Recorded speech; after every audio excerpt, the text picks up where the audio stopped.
we are going to be talking about how to start a cybersecurity career with no technical experience. Okay, so welcome once more. And I'm going to bring up my screen while we start immediately to discuss what we have for tonight. So if you know someone that should be here and is not yet on this call, your friends, your family members, your colleagues, that you feel that they need to hear what we have to talk about tonight, please feel free to share the link to this exact discussion with them so that they can join us immediately for us to get started. Okay, we are just around roughly 20 people on the call. I know we are still expecting a lot of other people to join us tonight. Okay, so before we get started, also, I would love to know you and also know where you are joining us from.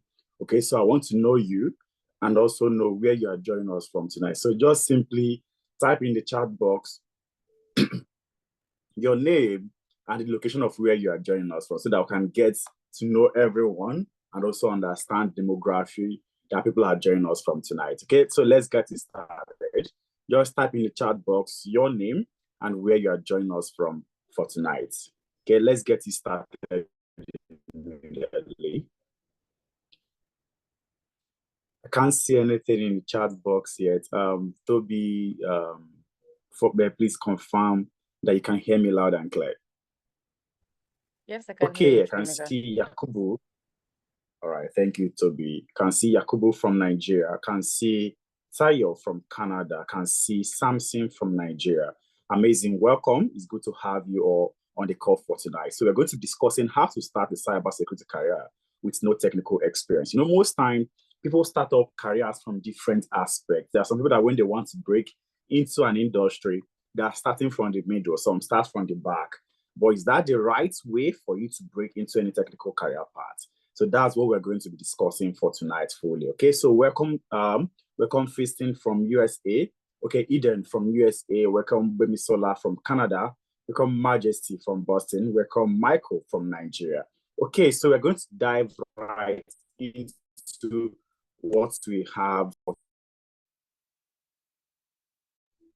We're going to dive right into what we have for tonight and get started immediately. All right, so who are we? We are Tenalytics, and we are the leading educational technology company from Africa that is helping people of the Black community to break into the tech industry. All right, we've helped over 2,500 people across UK, US, Canada, Europe, Africa, and of course, Asia to move from a classroom into landing their first jobs in all these places. All right, and the courses that we cover spans across data analytics, business analysis, data engineering, full stack data science, financial analytics, HR analytics, agile project management, that's Scrum Master, and of course, cybersecurity, which is what we are going to be discussing for tonight.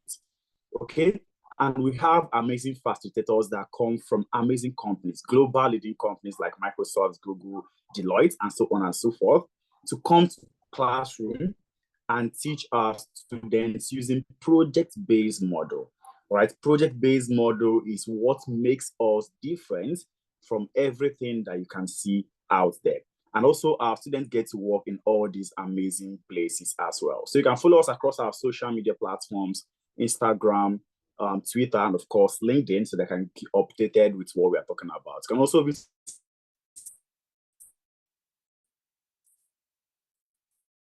our website to get acquainted with to the Beta Catalyzer program. And this is to also be able to learn more, because I always tell people that learning is a continuous journey. Okay, even though we have been here for close to 5 years, we've helped more than 2,500 people, we still feel there is more to be done.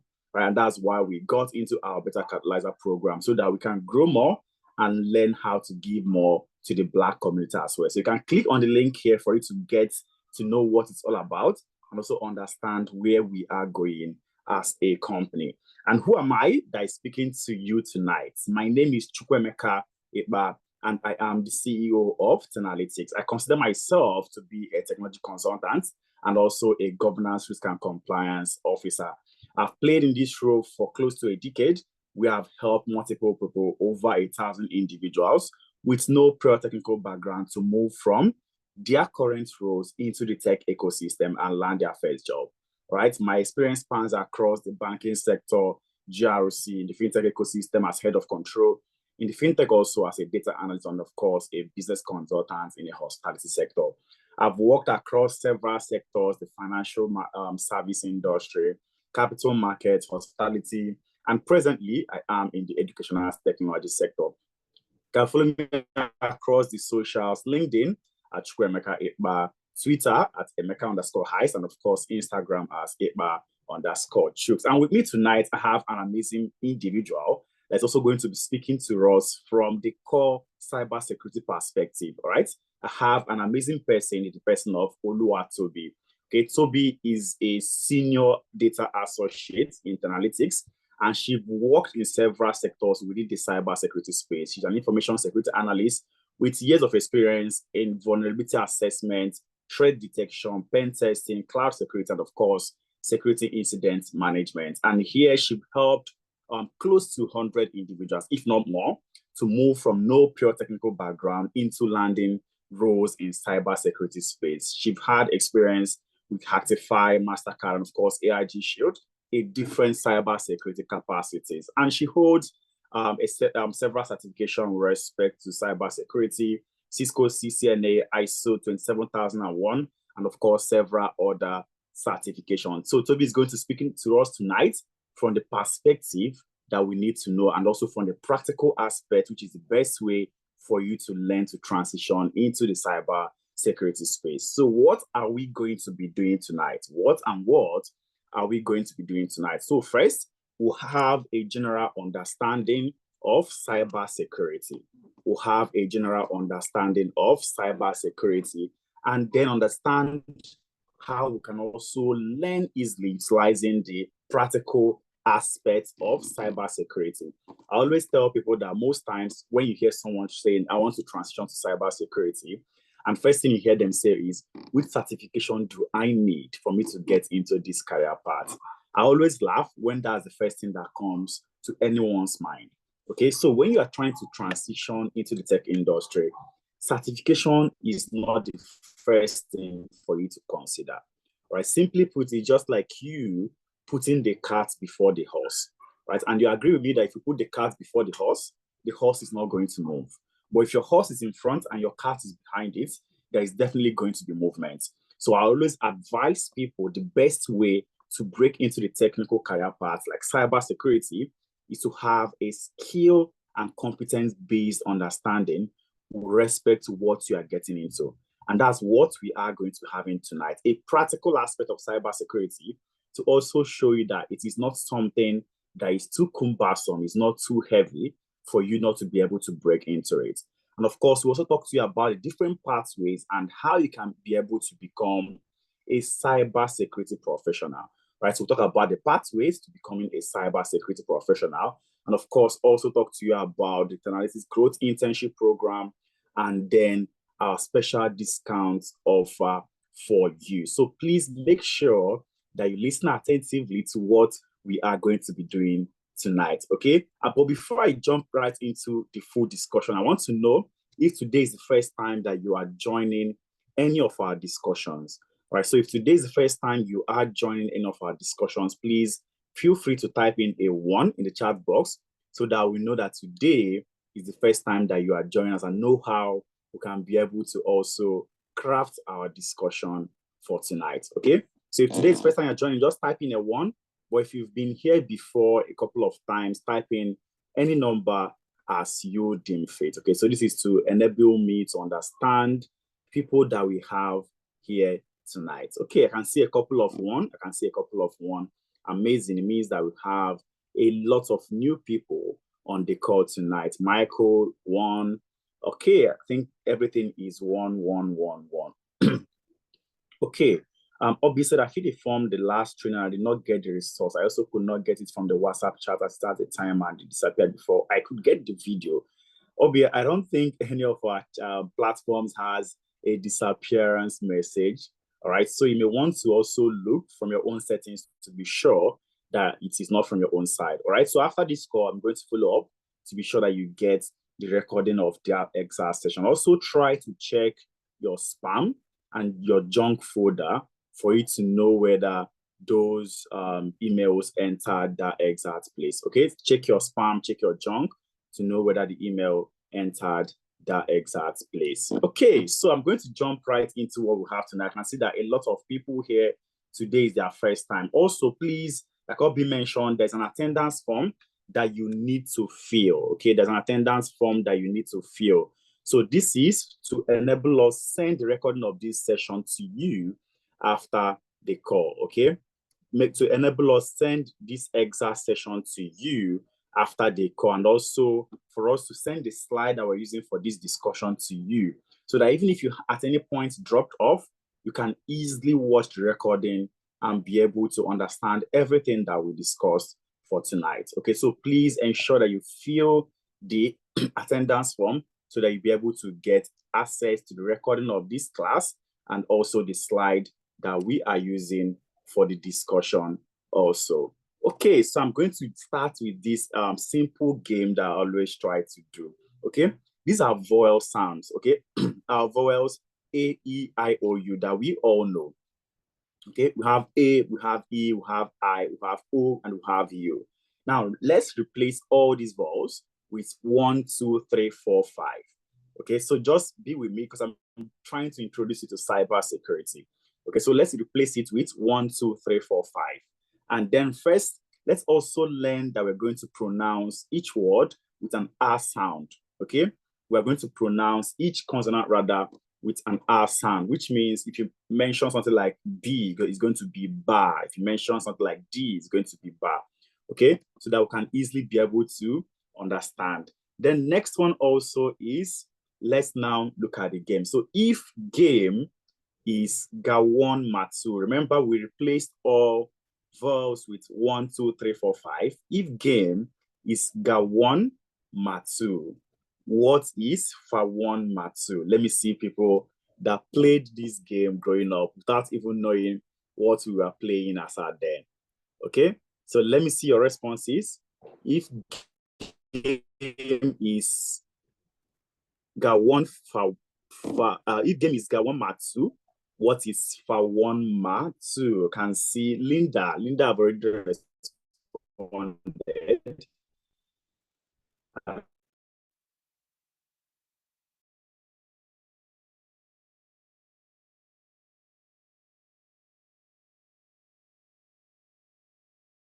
don't know whether Linda is correct. So I'll wait for others to also type in their responses. I don't know whether Linda is her. Okay, so let's decrypt these three. La Fovatsu, Tatu, Kaha. Let me see people that can easily be able to decrypt things and understand what we are talking about. So let me see it coming. Let me see it. All right, 3 La Fovatsu, Tatu, Kaha. Let me see people that can be able to decrypt all these things as easy as possible. Okay, I can't see our comments yet, guys. I can't see our comments. Please, let's keep it coming up. We didn't get this exact one. I'm waiting for you, everyone. I'm waiting.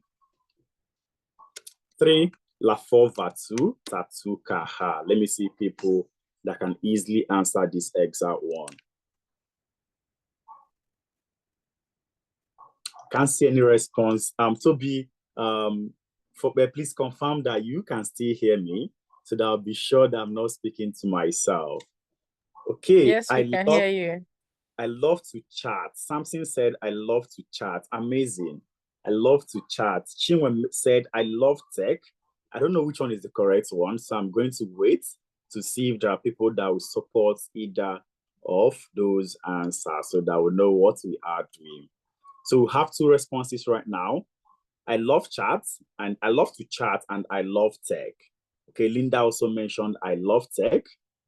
Guys, is it the answer? Okay, I can see a lot of I love tech. I mean, I normally follow the crowd, so I'm going to follow you guys for tonight. And I agree that the answer is I love tech. And honestly, the answer is actually I love tech. So simply put, this is how, when you understand the primary keys of how an item has been coded, you can easily be able to decrypt it. So without even knowing, some of us, while we were growing up, we played a couple of these games, and you didn't even know that you're practicing security, right? It may not be cyber security. I don't know what type of security I'll call it, but we are practicing security without even knowing it. I mean, back then I can easily converse with my guys, guys, and no one will understand what we're talking about. Okay, and that is simply security with the sense of how we can be able to apply it in the cyberspace. Now, I want you to also on your own try to decrypt this other one, Watu one la la. What this one is very long. I can't even pronounce it. But afterwards, when you get the slide, try and see if you can be able to also decrypt this exact item for you to find the meaning. I don't know. Okay, let me move fast so that I'm sure that the meaning is not here. Okay, so let's get into the discussion that we have for tonight. So first, we're here to talk about cybersecurity. And when we talk about cybersecurity, it's simply very, very, very simple, right? The same way that you try to protect your digital assets, you're protecting your WhatsApp, you're protecting your Instagram and so many other platforms by just means of putting password or facial recognitions. That's how all digital assets also needs to be protected from external influence. Okay, so cybersecurity is just the practice of protecting digital assets, networks, and other things from digital attack. That is simply the easiest meaning and how you can be able to understand it. Okay, and the goal of cybersecurity, you can easily see it from what we call the CIA triad. It's a triangle that reflects everything, all the pillars, the principles of cybersecurity is on these three things: confidentiality, availability, and integrity of data. The confidentiality of data, the availability of data, and of course, the integrity of all these data. So I'm quickly going to brush through it. So Toby will come up and walk us through the practical experience of all these things. Now, number one thing is, how do you protect your data? How do you protect your data? That's one thing that you need to know as a cybersecurity person. And simply using that initial game that we played, you can easily see that anyone that doesn't have that primary key of we are assigning 1, 2, 3, 4, 5 to AEIOU, the person will not be able to decrypt what we are talking about.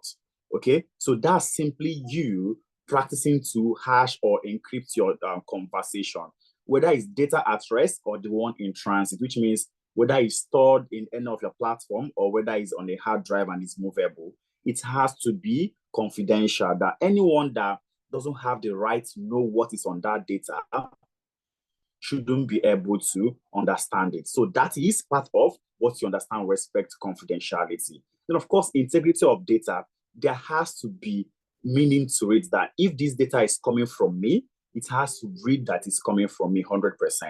Okay, I can't be able to deny that this data originated from me, and that's part of what digital signature is all about for non-repudiation. Okay, so if at any point I send out any data, Hassan is just answering right now. I love tech. I don't know whether it's my network or whether Hassan is just getting up to speed with what we're speaking about. Okay, so if at any point in time that I send out any data, there's always a digital signature there to show that it is coming from me, which means I can't at any point, deny that that exact data came from me. That is also integrity. And it's part of things that you, as a cybersecurity person, has to make sure that happens with respect to the data and platforms that you are protecting. Now, the next one is availability of data. So the data that we are protecting and the integrity that we're making sure that is intact, it has to also be available at any point that is needed. Okay. And with respect to this exact activity, you have your IDS and your IPS system. That's your intrusion detection system and IP and intrusion prevention systems. Basically, they're there to detect when someone is trying to take your data or have access to the data that are now meant to do. So at that point, it is now your responsibility to block them out and make sure that data is not available to them. So there are various other activities that links to confidentiality, integrity, and availability of data. But as a cybersecurity expert, the main thing that you are concerned about are all these three things. Every other thing that you're performing has a dotted line reporting activity to either one of these principles. So please make sure, if you want to learn something tonight, just understand that we have the CIA triad, which is the three principles on which everything that you're going to be doing on cybersecurity is hinged on. And that is confidentiality. Number 2 is integrity. And number 3 is availability of data. So next question now is, so how can I learn properly? Like I mentioned, there are a couple of people that when they want to learn, first thing that they jump into is certification. Let me go and get CCNA. Let me go and get CISA. Let me go and get CISM. Are those the most important thing that you need to get first? That's the question that you have to answer, and we're going to answer it for you. I think I can see a couple of people. At the end of this conversation, we can send the slide that we're using and also the recording of this class to view so they can have access to everything that we discussed before now and also continuously. So how can I learn properly? It is very, very, very simple. For you to break into any technical career path, one thing that you need to have very at the tip of your fingers is practical based experience. Okay, how do you bridge the gap between not being fully in that space and having the knowledge of what those people in that space have? That's where practical based experience counts. You can have a couple of people that will tell you, oh, I have CISA, I have CCNA, I have this and I have that. But when you give them Nmap or give them a Nexus or give them Metasploit and ask them to perform an activity, they can't actually be able to do it. But that is actually what matters. For anybody that is trying to recruit you to be a cybersecurity expert, they're not going to come and be asking you, what is cybersecurity? What is the 3 pillars of cybersecurity? Nobody is going to ask you that. You're going to be given a practical case study to work on. All right, this is an IP address. Use Nmap or Nexus or any scanning tool to scan and come up with vulnerabilities that you've been able to see. These are how the questions are going to be. And that's the best way for you to learn using project-based approach. And number one thing that you also need to understand is networking concept and the protocols. And of course, have deeper understanding of operating systems. It's no more just Windows, and I'm moving to several other operating systems, and also engage in hands-on projects and labs. And most importantly, for you to also participate in some cybersecurity competitions like Capture, Day Flag. So I'm going to call on Toby to walk us through some practical steps that we are going to have with respect to cybersecurity. How are you meant to learn? Okay, so we're going to use a simple case study to show you the easiest way for you to learn in cybersecurity and become an expert in this exact space. Hi, Toby, you have the floor. Hi, Chukemeka. Good evening, good morning, good afternoon to everybody on the call with us. Thank you so much for being here with us. So far, so good. Chukemeka has told us about how we're able to enter into tech without any prior cybersecurity rather, without any prior knowledge.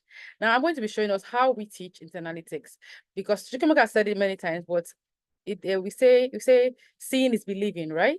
So we want to show you a little bit of how we approach our teaching, especially for students, because the idea is if we tell you so many things and we don't show you how we do them, then we're practically just wasting our time and your time, right? So I'm going to walk us through an easy way that we use tools in analytics. So for cybersecurity program itself, what we like to do is focus on case studies, actual real life situations that have happened to companies, that have happened to individuals, and then we use those to teach you how to use a particular tool or a set of tools. Okay, so for Nmap, for instance, Nmap is a tool that allows you to explore. All right, we call it an exploration tool for a number of reasons. First one being that, like the name entails, it is a network mapper, right? And it's a free and open source tool. So any tool you hear being called open source means that it allows anybody and everybody to use it. And it means that it also allows anybody to see any problems within that tool and fix it, right? And so that makes sure that particular tool is always up to date, is always top form, and is always ahead of any occurring trends or happenings in the cyber world or in the cyber threat landscape. All right. So what are the key functions of Nmap? Nmap helps you identify open ports, services, potential vulnerabilities in systems. And the best part about Nmap is that it is beginner friendly. So it's not fixed in the way that you cannot, what's what I'm looking for now? navigate it. Now, it's not just Nmap alone, but the beauty of it is every tool that we have in, what's it called? In cybersecurity allows you to easily, very, very easily navigate them by using the terminal to ask for help. Okay, so if you're not absolutely sure of what command prompts to use within a particular tool or within Nmap, for instance, that we're using for this particular case study, you can just go to the terminal of your Kali, your Linux environment, and ask for help. As easily as I just mentioned it right now, right? And in Analytics, what we try to do is teach you how to use it, teach you how to navigate it, and teach you how to understand what you are looking at. All right. So for this particular project, why are we choosing this case study to explain to you how Nmap works? We're choosing it because first and foremost, a lot of businesses overlook simple and critical security checks. Now, Nmap is a tool that allows you to check for problems within your network environment. And your environment is basically how you exist as a business on the cyberspace, in the internet, in the digital world, right? So Nmap is an easy to use tool that allows you to find out, okay, what are the problems I might have or I'm currently experiencing, or I'm currently going to have as a company that exists in the cyberspace because I have not looked at potential problems, or like we call it in cybersecurity, vulnerabilities. These are basically weaknesses in your system. All right. So now this would allow you to understand how vulnerabilities are discovered, which is basically the first step in fixing any issues. You have to find out what the problem is first to know how to fix them, right? And what's the purpose of this project is to teach you how to use Nmap to identify common vulnerabilities and to empower you to start a cybersecurity learning journey with hands-on experience. So who are we looking at today? We're going to be looking at Cedar Enterprises, which is a small and medium scale enterprise that has launched an e-commerce website or web application, right? That allows their users to come to them without having to physically come to them. Now, as we all know, with everything that is on the internet, there is always going to be some form of porosity. Now, how do you guard against that porosity? How do you guard against that problem? That is where your tools, your security tools come into play. And that is where Nmap comes into play. Now, what is their security situation? This business has no dedicated security team, right? It means that they don't even know what problem they're currently facing. They don't even know what might be the porosity, what might be the holes in their fence, in the fence of their network, right? So I want you to look at your network environment as like a fenced compound, right? Or as a compound. Now, you decide whether you want to fence it, whether you want to use brick fences, whether you want to use what's the word? Barbed wire fences, whether you want to use electric fences. That depends on you as the company. Now, you would look at the tools that we use in cybersecurity defense teams as our fencing, right? So the more layered your fencing, the more in-depth your defense is, right? So, for instance, now you have a compound. You don't know exactly how encompassed, how total your fence is. That means there's a hole in your fence. And the African proverb that says that if there's a hole in the fence, lizards can come in, right? It's an African proverb, and we all know that, right? It says when there's an opening in your fence, marauders can come in, thieves can come in, right? So now that we know that Cedar Enterprises has a e-commerce website and a web page, a web application, and they don't even know what the problem is, our role as a cybersecurity analyst is now to help them to run what we refer to as an initial assessment, like a survey, like a scan, or what we refer to as a canvassing, right? You just want to just check quickly, okay, what might be the potential problems this company might be facing because they don't even know what is going on within their cyber environment, within their network environment, in the cyberspace and in the digital landscape, right? So we're going to be using Nmap to identify the risks that their environment is currently facing. Okay, now not just Nmap actually. So we're going to be using Nmap, like we said earlier, which is a network mapping tool and a vulnerability identifier. And we're going to be using Cyoptrix. Now, Cyoptrix is what we refer to as a vulnerable virtual machine, right? This is to help us simulate Cedar Enterprises environment. We know that they just finished building the web application or the website and they have a web server. We know that it is vulnerable because they have never tested for vulnerabilities. They never tested for any sort of weaknesses in their systems, right? And the area in which we do all of this testing in cybersecurity is referred to as the virtualization environment. And we have tools like the Oracle VirtualBox or the VMware, which is a container, quote unquote, that allows you to have as many devices as possible within an environment. So you can liken it to having a compound, right? So VirtualBox is your compound, and then you have maybe 5, 6 buildings in that compound, right? That is exactly what VirtualBox is. So you can refer to the virtual machine, vulnerable machines, or the virtual machines. They might not always be vulnerable, right? As the houses within that compound. Okay, and how do you talk to the people in that compound? You use terminals or the interfaces, as we call them. So for this purpose, for the purpose of this particular example or case study, we're going to be using the Nmap tool to scan the network of our company. We're going to be using the Kyoptrix virtual machine to simulate the environment of the said company, that's Cedar Enterprises. And we're going to be doing all of this within our virtual box. And we're going to be doing it from our Kali, which is our penetration testing tool, right? Our penetration testing virtual machine. Okay, it is a penetration testing focused virtual machine, a Linux distribution rather, right? It allows you to do a lot of vulnerability assessments, penetration testing, threat detection, a large number of things you can do within Kali. All right. So I'm going to be moving us straight into Kali so that we can see what we are talking about and understand it better. Okay, so I'm trying to switch my screen.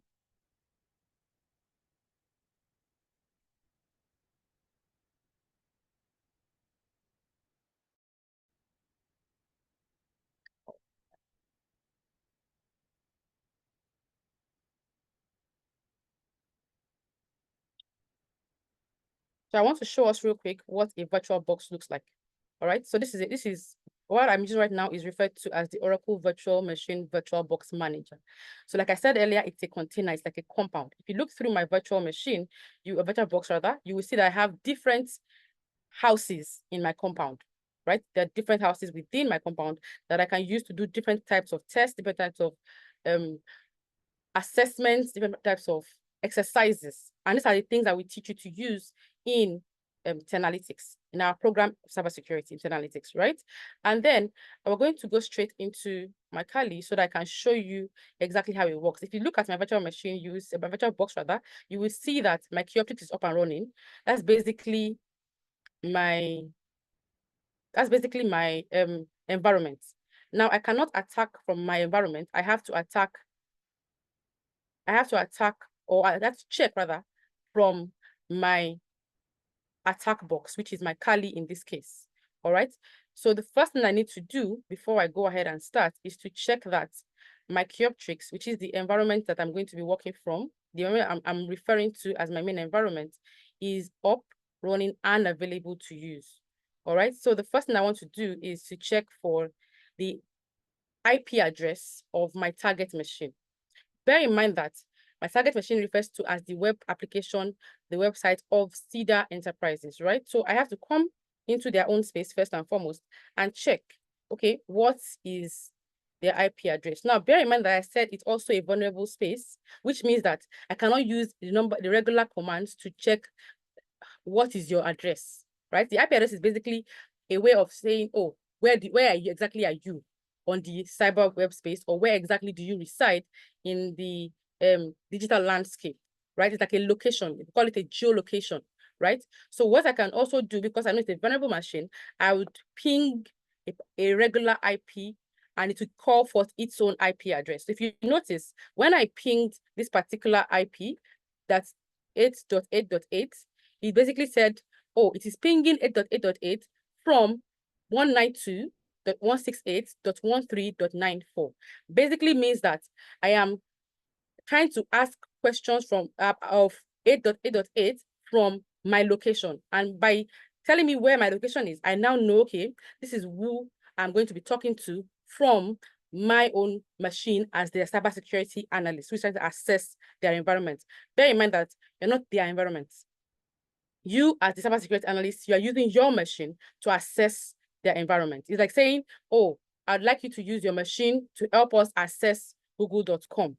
Something similar to that is what you're trying to do. So you can definitely not go to Google and say, oh, I want to come into your, what's it called now? I want to come into your websites from your database itself. No, you're going to come in as a regular user or regular person, and then you're going to try and help them solve whatever issues they might be having from your end by assessing what they're working with. Now I am here in my own device, in my own machine, trying to check what their problems might be as a company. So, but remember that we're using the tool referred to as Nmap. Now, if you look at my Kali right now, you would see that I have a tab similar to Windows that allows me to check what kind of applications exist within my Kali, right? The first applications I have are what we refer to as the usual applications. That's your browse, your media viewer, your internet, your Word, your Office, like the way you have in Windows, your Office, your notepads and all of those things. And then you now have specific tools for specific job details, right? So yes, you want to perform information gathering, you use tools under this tab. You want to perform vulnerability assessment or analysis, you use tools within this tab. If you notice, when I highlight vulnerability assessment, I see that Nmap falls under under it as a tool that you use to analyze vulnerabilities and assess an area, right?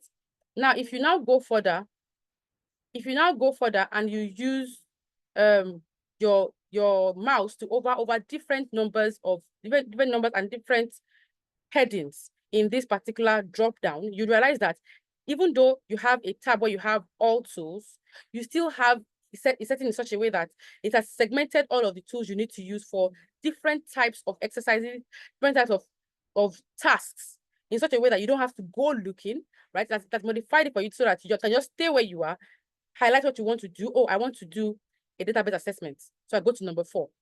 Oh, I want to do wireless attacks. I want to attack the Wi-Fi of a particular company and see if they are vulnerable. I just come to this number 6.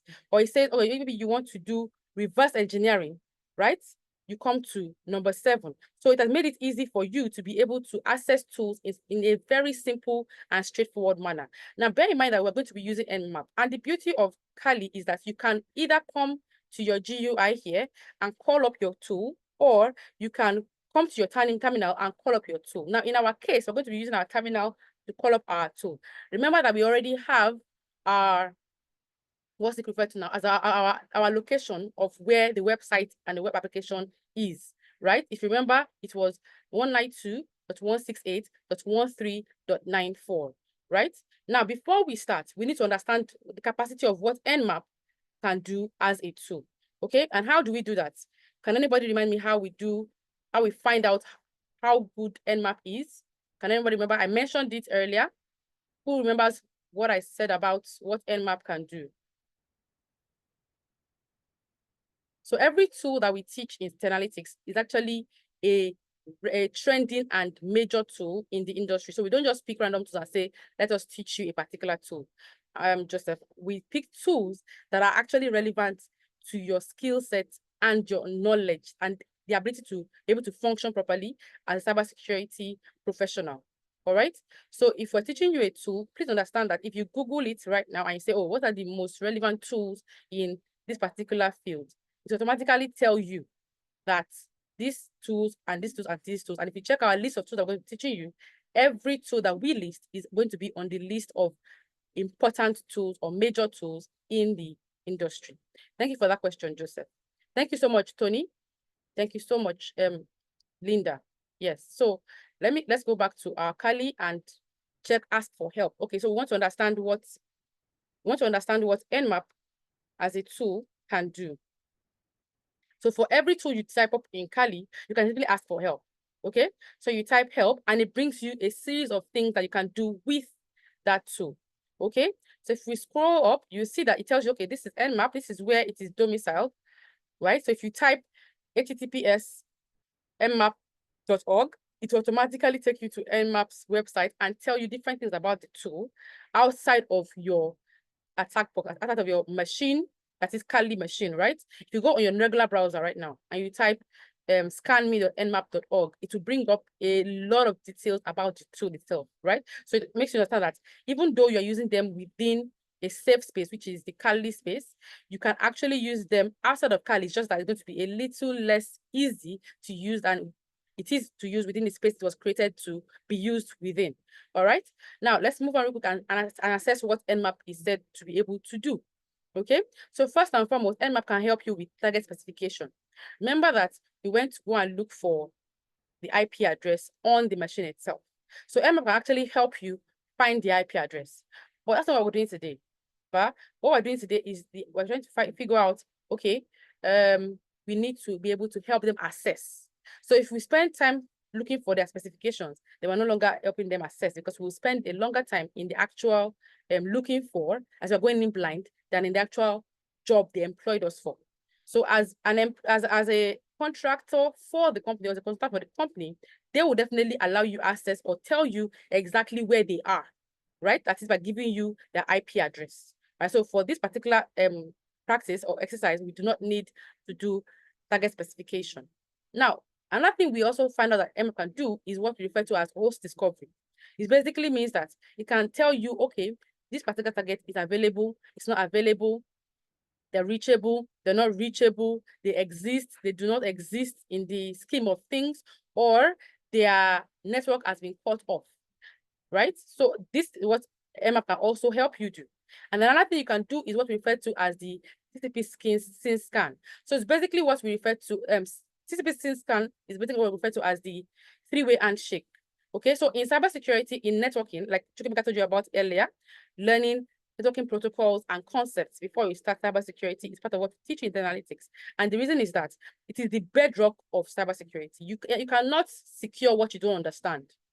Doesn't work, right? And network or networking is the bedrock of cybersecurity. You are safeguarding networks. You are safeguarding network environments. You are safeguarding what's it called? Connections.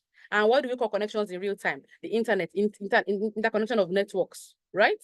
So that's exactly why we say network is part of the things that will also teach you at least the understanding of the basic concepts and the protocols, so that when you are trying to secure it, you know what you are looking at. All right. So now the thing is, when you do a TCP scan, or you do what we refer to as a TCP connection, right? Basically, you're saying, oh, I want to say hello to a particular device and ask if it's available. All right. So what a TCP scan does, the TCP scene connection does is, or a three-way handshake does, is that it sends a message out. Let's say you're on a street now and you say, oh, hi, I am looking for, okay, let me use Linda, for instance. Okay. I'm looking for Linda's house. Is anybody bearing Linda here? Right? That's what the TCP three-way handshake does. It first of all asks. That's what we all call the synchronization part of the three-way handshake. So you do a ask, oh, hi, is there any Linda in this space? The message goes out to everybody in that street, right? Or that network, for instance. And then Linda comes back and says, oh, I'm here. Hi, I am Linda. Hi, Oluwatobi. That is the second part of the three-way handshake, which is the synchronization and acknowledgement. Now, when you send me that message and say, hi, I am Linda. Hello, Oluwatobi. Right? I then come back and tell you, oh, hi, Linda, I'd like to tell you about, and then we start conversing. That is how you establish a connection with another device. So let's say, for instance, you are trying to go on your web browser and you're trying to go to google.com. Now, everything I just explained to you right now is exactly what occurs when you type in www.google.com. So what we do, right, is that we then do a ping scan, or a scan of the host to check whether it's available by doing what we refer to as a TCP scan. So you're telling the tool to help you check if Linda is online and if she's available, so that you can go in and check what is going on within Linda's house. All right, that's what we refer to as a TCP scan within Nmap. Okay, and now you can do so many other scans. You can do what we refer to as a UDP scan. UDP is basically, let me liken it to your, I think you guys call it Royal Mail in the UK, and the postal service in the US or in North America, right? I heard that they're the most laid back versions of dispatch receiving. I'm not sure if I'm correct. Please correct me if I'm wrong, right? So I know that if you want to be absolutely sure of receiving your package, you use a different type of postal service, right? But if you don't care whether the package comes or not, then you use this one like I mentioned at before, right? So that's the same way UDP is. UDP is like a broadcaster.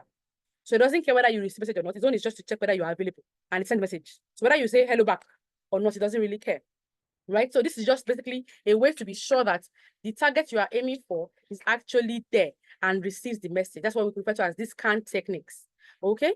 Now, the other thing that Nmap can do is what we call port specification and scan order. So it allows you to say, okay, I want to scan between port 1 and 50. Now, bear in mind that we currently have 65,535 ports on any given network. On any given network, you have 65,000 plus ports.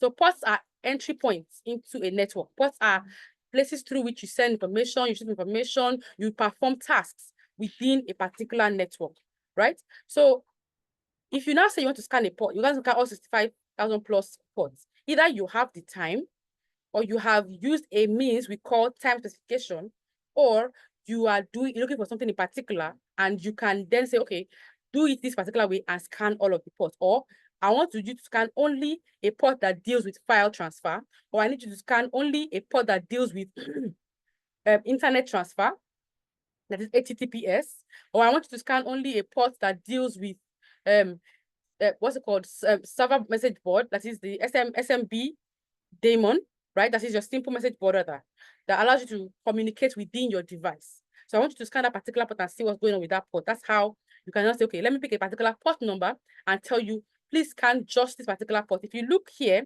you see that you can either do all of the ports, right? Or you can do specific ports, or you can do a set of ports together, right?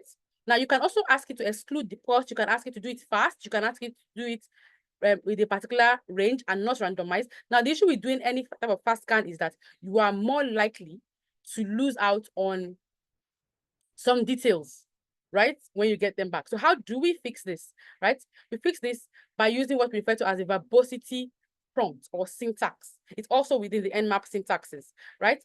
Now, you can also check for service detection, you check for script scanning. This is where we come to check for vulnerabilities.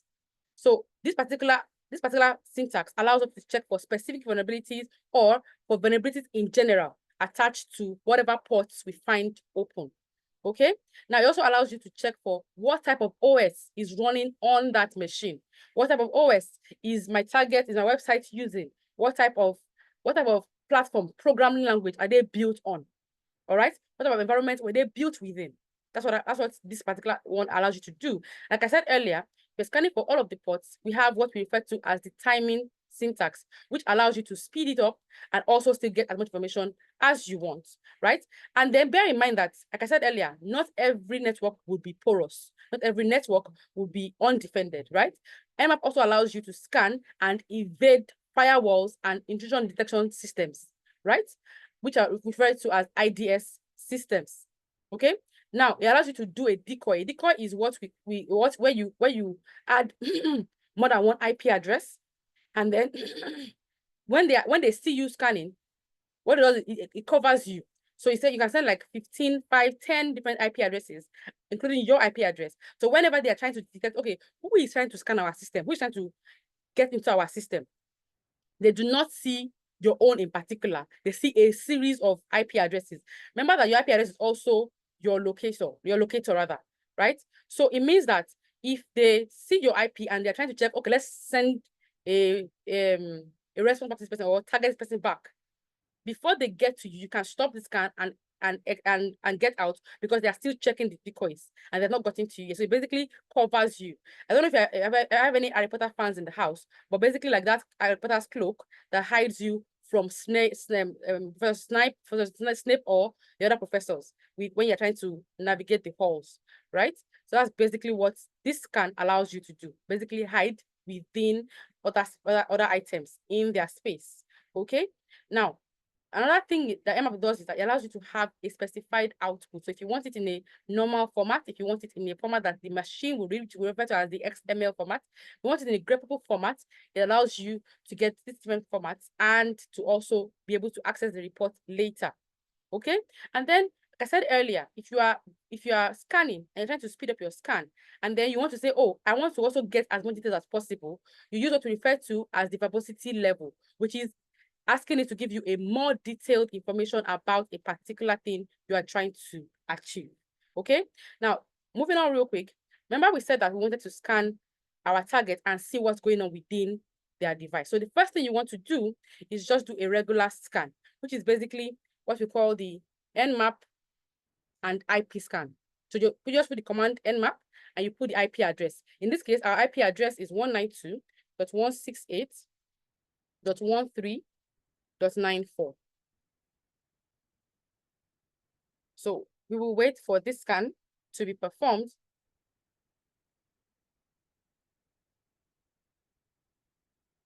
Beautiful. If you look at this scan that has been performed now, it has told us three things in particular.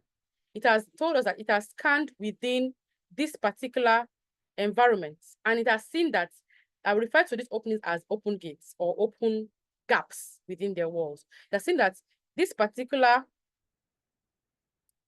port is open. Now, what kind of port is this? It is referred to as the SSH port, right? As a secure shell port.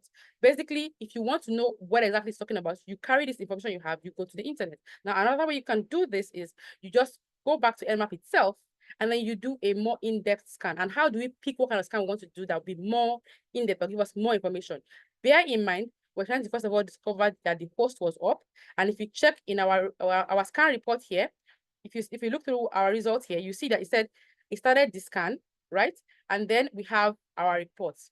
Remember I told us earlier that when you scan with Nmap, you will always get a report, right? So it tells you that, okay, I have scanned for the target IP you gave to me, and this is the result I have gotten. So far, so good. The host is up, okay? Now, the host up means that my environment I'm trying to target, I'm trying to assess is available for assessment. All right.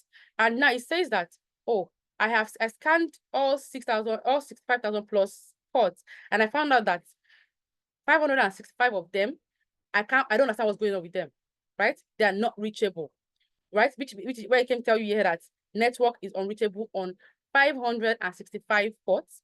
And then it can tell you also that 429 of the other remaining ports are closed, which means that you are not allowed to connect on those in those areas. Basically, those windows or those doors have been locked properly, right? Maybe the sysadmin or the network admin actually properly configured or properly arranged that particular area. So you cannot gain access from that area into the compound or into the building.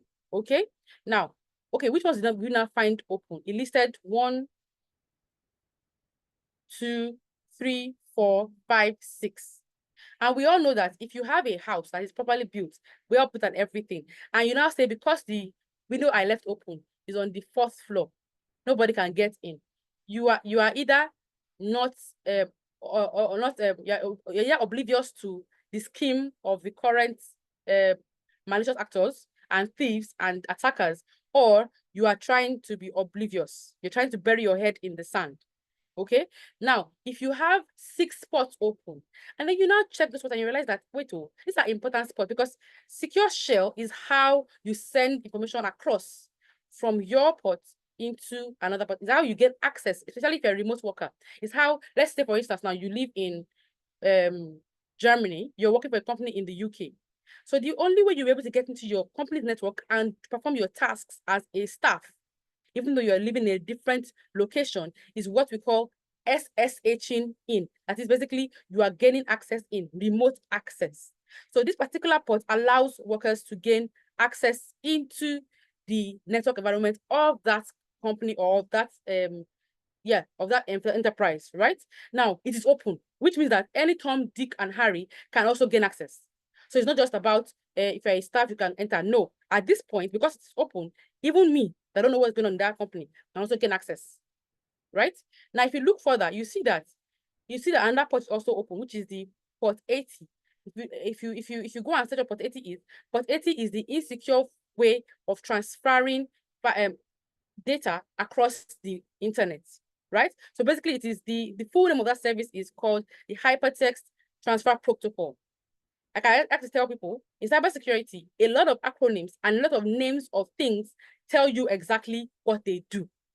Okay, so if you look at a name or an acronym and you're not sure what it does, what we encourage research in analytics as well. We will teach you, but we also encourage you to research further and tell us in your own words exactly what you have found out about what we were talking about. So for instance, I'm telling you, okay, this is HTTP. If you carry what you have told you now and you go on the internet and say, oh, tell me more about HTTP. Thanks to the current new type of AI generative, what's the word now? Responses we get from a lot of these search engines, you get a more concise information quickly, right? Please prove me wrong. You get a more concise information quickly, right? Now, I know that we want to also go through and understand what we are looking at, right? So we're going to also go back and scan properly what is going on with this environment. Now, that scan that we're going to do will typically take a longer time. So I perform the scan before we join. And how do we scan this? We want to check for, okay, we want to see what's going on with this particular device, right? So we want to check for the OS.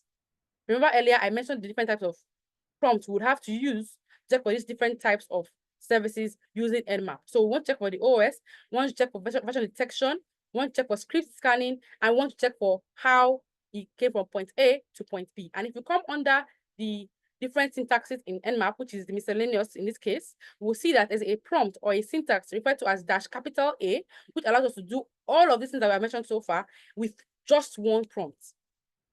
So instead of having to use about 5, 6, 7, 8, 9, 10 prompts, we just use one prompt. So let's say for instance we want to check only the service detection. If you use the command dash help, which is basically asking it to help you with information of how to use this tool, you will see that to check for the version that we are working with, you would use the command called -V, right?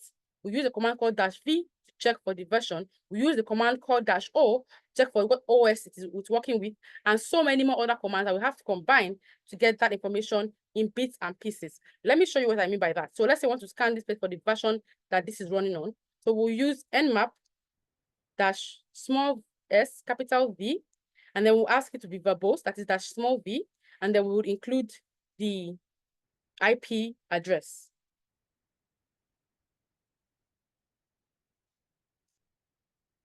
Okay. Oh, wow. Sorry, I used 2 N's instead of 1 N. My bad. Okay. -small s, capital. Okay.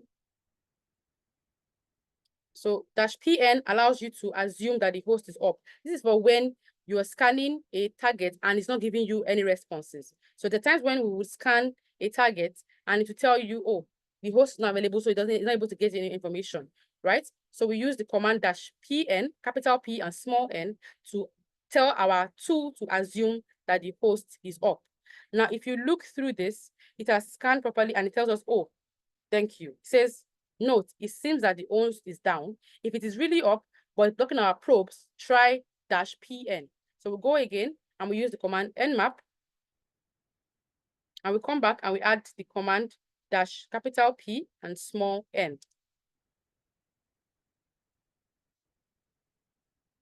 Now to scan that environment to tell us what version this particular device is running on or is working with. Now, remember I told us that you can also basically just scan and see, okay, this is what's going on with this particular command. Beautiful. Now our result is done. So we come through here and we check, what are we looking at, right? It says it has disabled host discovery so that everything is marked as up, all right? And started the scan and loaded 46 scripts, right? So Nmap has what we call the Nmap scripting engine, which allows it to have up-to-date and usable scripts to look for information within your target or your target device or your target IP.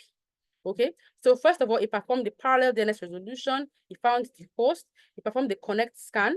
It found that it had over 1,000 ports. It started to initiate service scan, right? And it finished performing the service scan. And it came down here to tell us that, oh, it has scanned 1,000 ports. So, and it is seen that all of them are in unreachable states. Now, how do we fix that?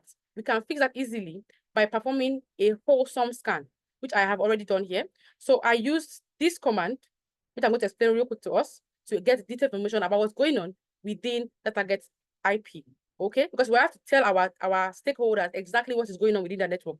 We can't say, excuse me, sir, excuse me, ma, we scanned you 3 times, we scanned you 4 times. we didn't get information. That's not possible. They would not believe you. They would think, oh, don't know your onions, don't know what's going on. You don't know how to find out what's going on, right? So we have used this command, which is nmap command. So we use nmap. Sorry, give me a minute. Let me increase my font so that you can see better. All right. So now we use the command nmap, right? Where we tell nmap to please scan. And then we use the -T4. Now, -T4 is telling nmap to scan 4 times as fast. Okay? We are asking it to scan all of the ports. Remember, I told us that we have 65,000 ports available on every given network, right? So we told it, please scan 4 times as fast as you normally would, because we do not have all of the time in the world, right?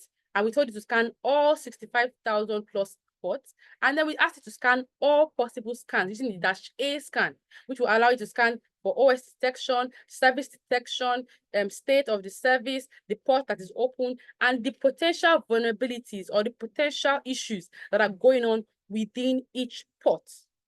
Do you understand? So now that we have been able to do that and we have gotten our results, okay? So now it tells us that, oh, it has scanned 65,000 plus ports, and it found out that out of the 5,000 plus ports, it was only able to scan less than 10, and it gave us the result that it found. Okay. Now remember earlier that we scanned for 22 and just told us, oh, it's open and it's SSH.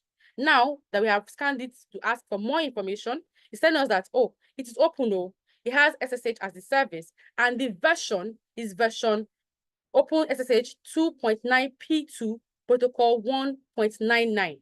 I'd like somebody on this call to please go on Google, any search engine at all, it doesn't have to be Google alone, and help me search for the information behind this protocol. So you can go and just search and say, okay, tell me what's, let me add it to the chat so that somebody can just try. Okay, the other V, Linda, is for verbosity.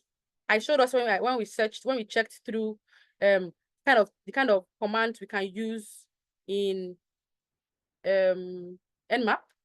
All right, so I showed us, right?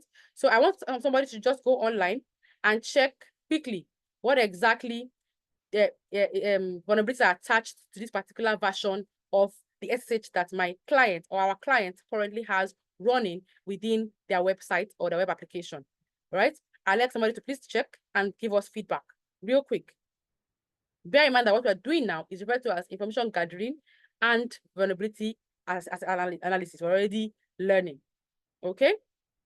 Now, it also tells us that within this SSH host, we are even given the keys just by scanning. Bear in mind that if I was an attacker, I would be able to use these keys to gain access if they, quote unquote, locked it.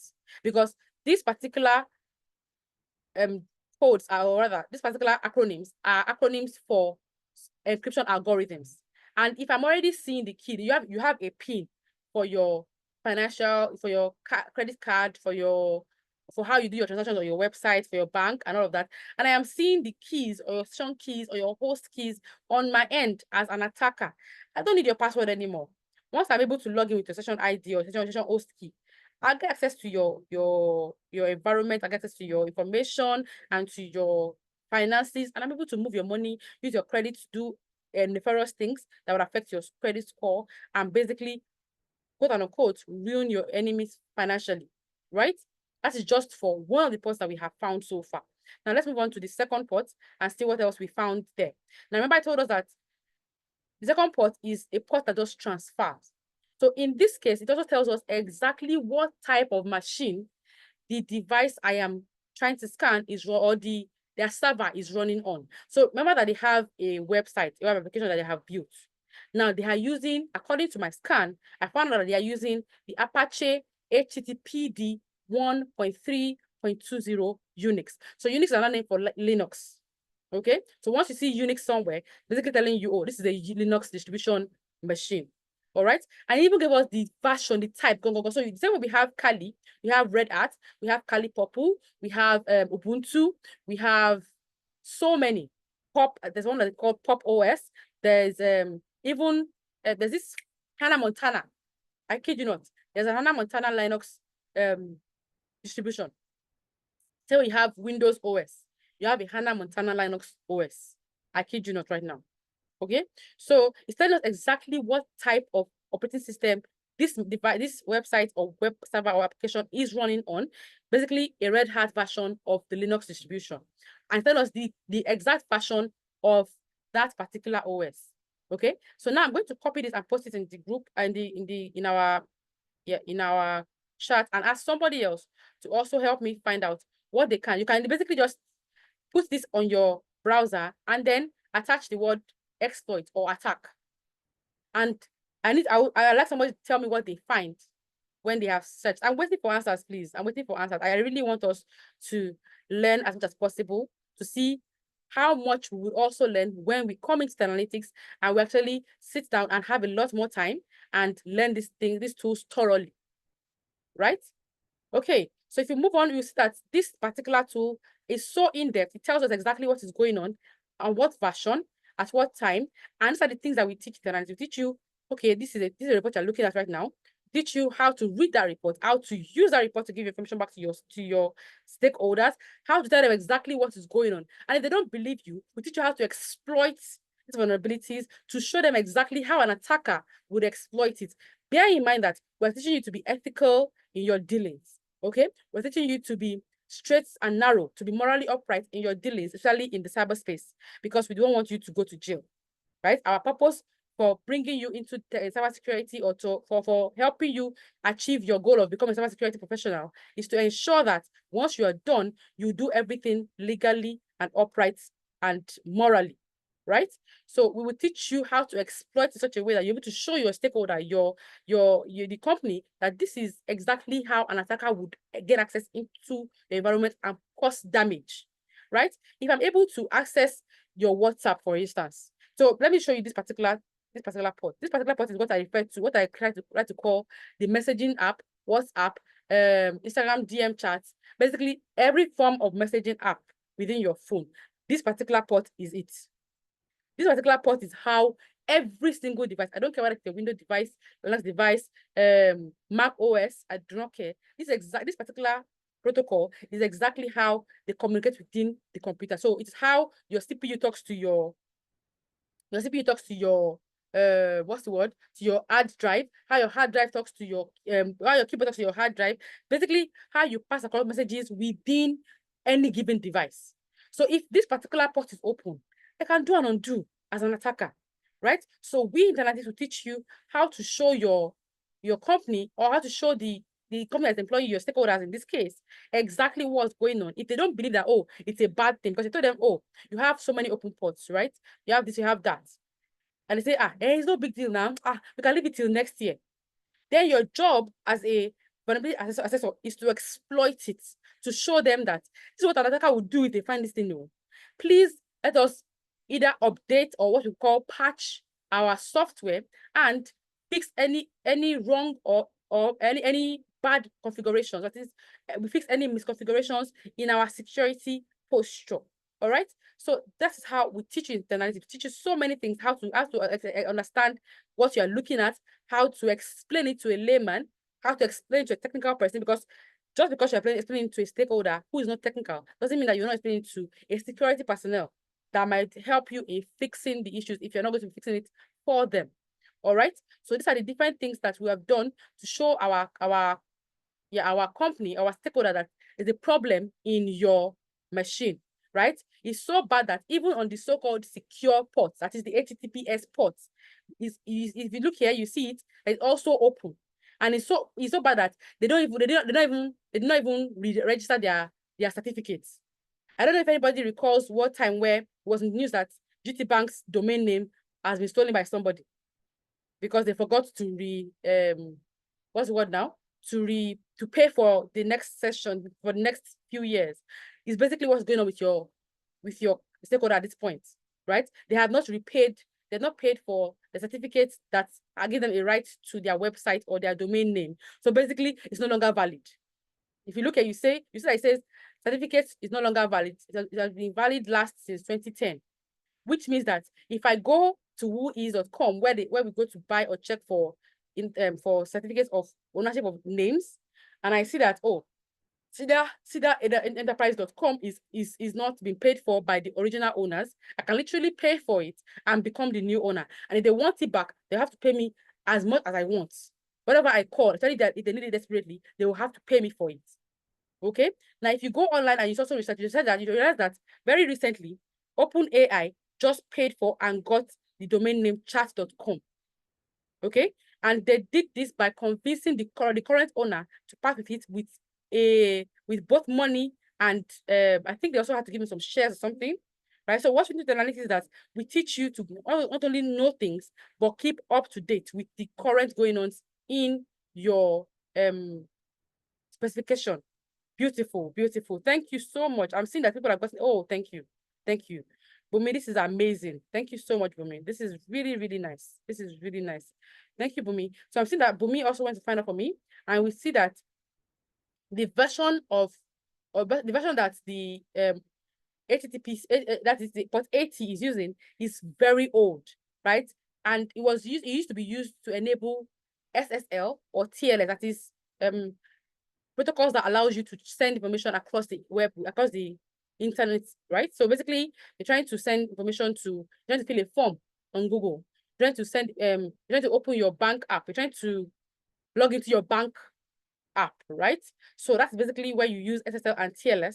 So it's supposed to be a secure form of connection. But when it is outdated, it means that there is currently a newer version, which means that the old version is now susceptible to weaknesses, to call vulnerabilities, which means that an attacker can use that to get access into your sessions. They don't need your password at this point because they can easily get your sessions. And when you get your sessions and see your session keys or session cookies, right? They can use that to log back into where you were before and just gain access to your bank details and move your money. Shikena, right? That's just for the second one. Now, for the first one, it says that it's supposed to allow you to have secure web traffic, right? But because it's outdated and no longer supported, it means that it doesn't have any new updates. And it means that any attacker can very, very easily use that as a means to enter into your device or your network environment and either delete your data, modify your data, alter your data, or even exfiltrate, that is, move out your data from your environment, or even lock it and ask you for money, which we call ransomware attacks. Okay, thank you so much to everyone. Chinwe, Bumi, I think, yeah, Chinwe and Bumi, thank you so much for researching. So, and you see how easy it is to find information, right? That's exactly how we approach the teaching of every single area in cybersecurity that we offer you, right? So that you can leave us and be able to say, oh, I know this, oh, I know that. I'm able to do this with confidence because you have done it. It's not by they said that you can do this. They said that Emma can do that. They said that Emma is able to achieve this. No, you will do it by yourself so that you can boast and say, probably say, oh, I have used this tool and I used it in this particular instance. And I was able to achieve this and I was able to achieve that. All right. Yes, so let me go back to my slide so I can finish explaining to you what we're looking at. Now, by being able, by doing that research for the company, we're able to tell them exactly what is going on. We're able to tell them exactly what to look for and how to fix it. So we call fixes in cybersecurity remediation. Okay. Now, like I said earlier, you cannot force a company to fix issues. You can only tell them what kind of urgencies they need to, how urgent it is, or how severe the issues they found are, so that they can fix it as quickly as possible. So we call this remediation measures, remediation suggestions that you give to the company. Okay, I found open ports, right? See that we found open ports, right? We found outdated software within your environment. We found that you don't use strong password policies. So we need you to fix all of these things, and they are relatively easy to fix, and they're not as cost encompassing, or they're not as cost generating as the other vulnerabilities that you would find. Because yes, you have to buy new software, but consider how much you have to pay to retrieve the data if your data is stolen and seized. Consider how much you'd have to pay in fines and what's it called, restitution, if your customers' data are stolen from your website, especially in this day and age of regulations and compliance requirements, right? So we have to tell companies, you cannot be penny wise and pound foolish when it comes to cybersecurity. So you as cybersecurity analysts would not encourage them that, okay, from a scale of 1 to 10, because we have that scale in cybersecurity, we call it severity scale or the severity level, right, of each vulnerability. You tell them, okay, start with this, then move to this, then move to this. okay? But you need to do all of this within this time frame. Do you understand? This will help the company to know, okay, these are the things I can do. And then bear in mind that just because you're telling them what is going on doesn't mean that you just tell them word of mouth. You also have to write a report. You're going to be telling, now they don't have an IT team. This is a sample of the reports you give to a company. This is not like the full, this is a simple sample. It's a sample of a simple report. Okay. So you're basically going to tell them, okay, I found this, I found this, I found that. And in your report, you're going to include what we call steps to reproduce or proof of concept. How did you find the vulnerabilities? What did you do? So you tell them, oh, I used Nmap. I did this particular command and I targeted your IP address. And Nmap told me that you have so, and so vulnerabilities within your network. And I also went further and I used the Nmap script vulnerability and I searched each individual port and I was able to find out that within each port, like they like to say in some Nigerian songs, inside Evian, another Evian is inside, right? So within each port, we found worse or more severe problems. Like you see here, we listed them. We found what we call remote code execution. Remember I said that they had their SSH open, which is how you do remote connections, right? So if that is open, it means that I can stay wherever I am and I can send in malicious scripts or malicious code and it will automatically execute, which we refer to as remote code execution, right? We have privilege escalation. I'm able to come into your device. I'm able to gain access through your messaging board daemon, right? Like the WhatsApp of your device. It means that I can move from being a regular person, regular user, to admin, or what we call root, gain privileges within your environment. You don't want that. You don't want an external person or an attacker to gain root access within your environment, right? As a company, right? So we tell them all of these things and tell them what we'll tell them to fix it. So please do this, do that, do this, so that you don't get these problems, right? You must include all of this in your reports. And when you have been able to do all of that, you now tell them, okay, these are I did this, and these are what I was able to achieve. And what have we been able to gain from this particular exercise is that even though Nmap seems like a simple and basic tool, it's a very powerful tool, but it is very easy to navigate by beginners, right? So it helps you to find the issues and to uncover them as in-depthly as possible, right? And the beauty of Nmap is that it can work in conjunction with other tools. So it's not a standalone tool. It doesn't get all its information from only itself. Remember I told you that we have what we call the Nmap scripting engine. So it pulls information from different databases, including the NIST vulnerability database, right? Including the CVE, which is the Common Vulnerabilities and Exposures database, which was built by MITRE, right? And it pulls information from all these databases to tell you what's going on within each particular port in this current climate. So it's up to date. It is very, very straight to the point. There's no plenty write-ups within the Nmap reports. So you know exactly what you're looking at, and you can also find out more by going online, right? And what are we trying to do with this particular exercise, right? We're trying to encourage you, we're trying to explain to you that, see, cybersecurity, like every other tech role or a tech profession, is not supposed to be hard, right? People see that, say, oh, I heard cybersecurity is so hard. No, there's nothing called hard. There's nothing called impossible in the scheme of learning, right? Our job in Analytics is to make it what you think of as impossible, very, very possible, very straightforward. I'm sure a number of you right now have been able to gain knowledge or an eye-opening experience in how to use some tools within Kali that you've never even heard of before today. Am I correct? I know that by the time you want to talk about it, or by the time you want to now come into our programs and learn more, you now realize that, oh, there's so much more. And then we open your minds up to as many things as possible that you can do with the time that you have and to be able to advance yourself and better position yourself for career advancement and career progression. Okay, so thank you so much for having me, everyone. I'm going to hand over back to Chukwemeka, and I hope you have had fun in this session with me. Thank you so much. Hi, Chukwemeka, are you still with us?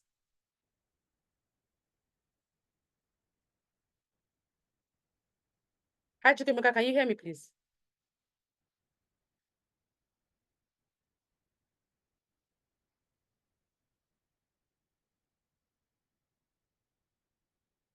Okay.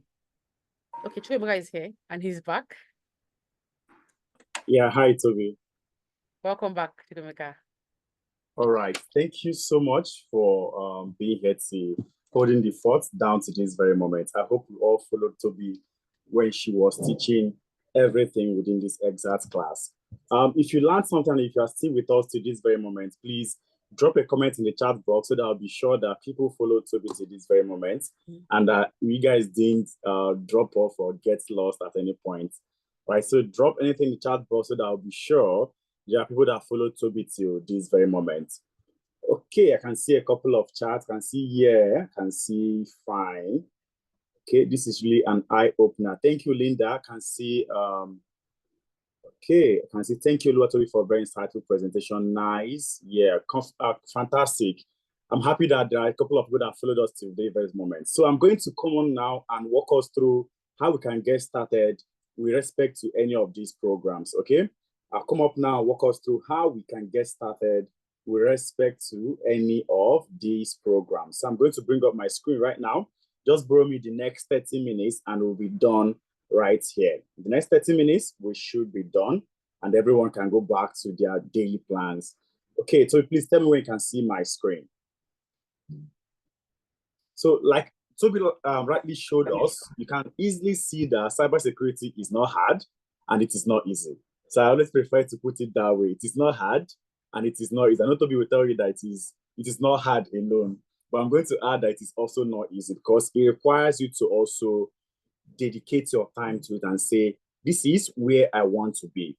Okay, it requires you to put in the effort and say, this is what I want to be. If people in the other tech ecosystems that are putting in maybe a ×5 effort, you need to put in maybe a ×10. Okay, so it doesn't mean that it is hard, it just means that a lot is required of you. And from what we've seen from the landscape in 2023 and coming into 2024, cybersecurity is a career path that is going to be in high demand. There will be an increased demand in cybersecurity. Okay, so as of 2023, we saw a monetary damage caused by cybercrime see an all-time high of 21% that was close to 12.5 billion US dollars. And these are the people that reported that they had cyber crimes, right? You know, most institutions, when they are attacked or when anything happens, they don't even report it because they do not want people to see that they are vulnerable. But even the ones that reported, they saw as high as 21% increase from what happened the year before. That means there is high opportunity for you and I in this exact space. Okay, as of 2023 as well, there was over 1 million plus jobs available out there, but they had around 400,000 trained cybersecurity experts to be able to take up all these roles, which means by 2025, there will be openings as high as 3.5 million jobs. So you can easily search cybersecurity jobs report, and you're going to see all these reports easily being attached there. And from everything that Toby has mentioned, I'm just quickly going to run through some of the possible roles that you can easily even land as a cybersecurity person. It's not just the technical aspect.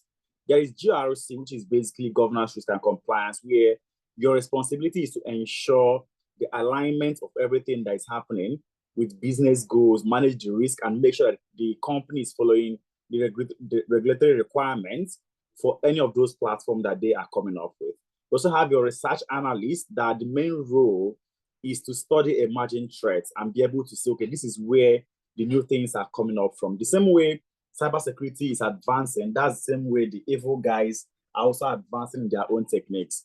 So someone needs to be able to find out what's the latest trend of vulnerabilities out there for them to be able to know how to curtail it. Of course, user access manager, people that when you join companies, they make sure that you are using the exact work class for the role that you are coming into. We have security awareness trainers like what Toby is doing at the moment, and also social engineers that tend to also, socialize and be able to get out information from people easily. Okay, and in the cybersecurity space, I know I was scrolling through the chat box and someone said there are different domains that exist. Okay, so we have the red team, we have the blue team, and of course we have the purple team, which is the mixture of both. Red being people that are attack minded, while blue, they are people that are defense minded. But for you to actually be a perfect cybersecurity person, you need to be able to have an idea of what each of these individuals are doing. Now, how can you get started in the cybersecurity career path? It is actually very, very simple. All right. So we have key learning areas that we offer trainings with respect to here at Analytics. All right. But before I jump right into explaining it, please, if you are still on the call, make sure that you fill the attendance form that my colleagues are dropping, because that's the attendance form that we're going to use to send out the recording of this session and also the slide that we're using for this exact discussion. Okay, so please make sure that you fill it so that by the end of the discussion, we can easily send the slides to you and also the recording of this exact class. So the first thing you're going to have is foundations of computing and networking. I'm not going to start explaining who a cybersecurity person is, because I believe we already understand it clearly. So you're going to be having foundations of computing and networking, where you have general understanding of those basic concepts in computing, your IP, your subnetting, your LAN, your WAN, and all those minor aspects of computing that we may not be able to know. Then you move on to your introduction to cybersecurity before you come into information security principles. So that's where you're going to have your CIA triad. Of course, you now move on to have your offensive and defensive cybersecurity. So this is where the technical aspect comes in. Okay, so everything that you have from number 4 downwards, we have technical aspect of it, which means if you're learning offensive and defensive cybersecurity, you are learning a tool with respect to how you can be able to perform all those actions. You're learning, if you're learning offensive, you are learning Nmap, like Toby showed us this night. How do you use Nmap with respect to vulnerability scanning? All right. How do you use Fortinet for building up your firewalls? How do you use Splunk with respect to your CM2? And also, how do you utilize Microsoft Defender for your endpoint protection? So these are things that you are going to be learning. Of course, you also learn how to utilize Shodan for your vulnerability scanners. Okay, so these are things that you have with respect to your classes.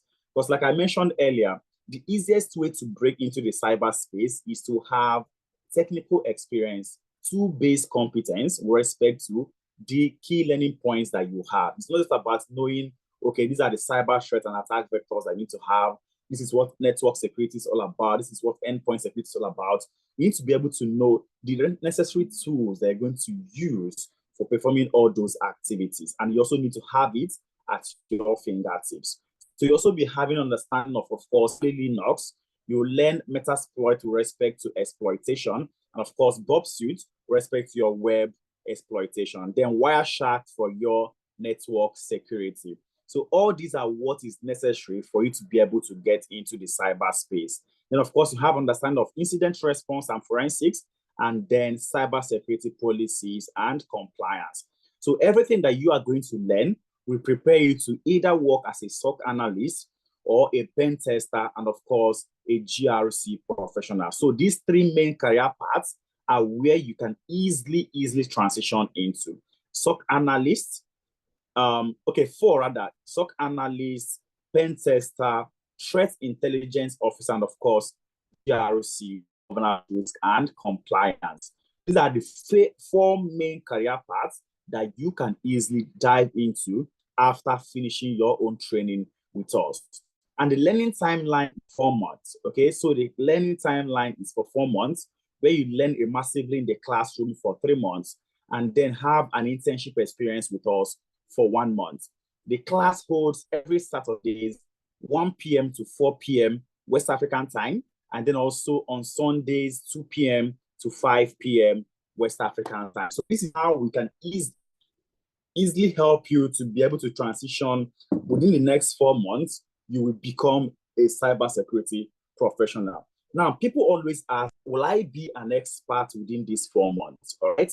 Now, for you to attain the level of expertise, you need to be on the job. All right. But will you be sufficiently equipped for you to land a job within that 4 months? 100%. Because everything that we are teaching you is using the project-based model, so that you can easily be able to land a job from the practical based understanding of what is ongoing. Okay, so how can we be able to help transition within the next 4 months? All right, so we always have this 6 steps approach that anyone can easily use to break into the cybersecurity space. And the first one is for you to identify your desired career path. Number 2, to learn the skill. 3, gain project-based experience. 4, gain employability skills, network, and of course, pass through your mentorship program. I'm going to walk us through all these different steps for us to understand it clearly. Now, for you to select your career path, it is simple. So because this is a cybersecurity class, I assume that everyone here already, they've selected that they want to be in cybersecurity. Okay, but what we always do is we scrape different job boards within the year and then analyze it using three main metrics: ease of learning, ease of transition, and of course, high rewarding salary. And from there, we came up with all these courses, which are the only courses that we offer. And there you can easily see cybersecurity amongst part of these jobs that had high openings within the year. You can see cybersecurity here. Okay, so what we did next is to seek for external validation to make sure that cybersecurity is not a space where you get into and in the next couple of months you hear that, oh, you'll be out of job. All right. So we looked at the World Economic Forum reports. And from there, we saw that cybersecurity is actually the number 4th job that is going to grow. It is the number 4. So if you look at the World Economic Forum reports, the jobs on the left-hand side are the ones that are going to grow in the next coming years. The ones on the left-hand side are going to grow. Why these ones on the right-hand side are going to decline in the next coming years? We didn't this report, it is from the World Economic Forum report, the future of jobs, where world leaders come together, look at the economy of the world, and the analysts find out the jobs that are going to grow and the ones that are going to decline, right? And cybersecurity is number 4. You can see information security analyst, which means if you get into this space, it's a career path that will always be in demand. Okay, all companies out there require someone that will protect their digital assets, and that is where you and I come in. You can also see another aspect of cybersecurity called database and network professionals. So this has an element of data engineers and cybersecurity, okay, which means that it is also a career path that will continuously be in high demand. So if at the moment the job that you are doing is on this right-hand side, you need to make sure that you move from that right-hand side to this left, so they can be able to be amongst the job that is going to grow. Okay, so if your job revolves around this right-hand side, you need to be able to take up courses that will bring you to this left-hand side. And according to Robert Half as well, Robert Half said, with respect to their 2025 prediction, that 46% of companies plan to increase salaries by 2025. And the most notable amongst them is the tech and IT sector. Okay, and the reason why they are doing this is simply to stay competitive in the hiring market and also to attract skilled talent.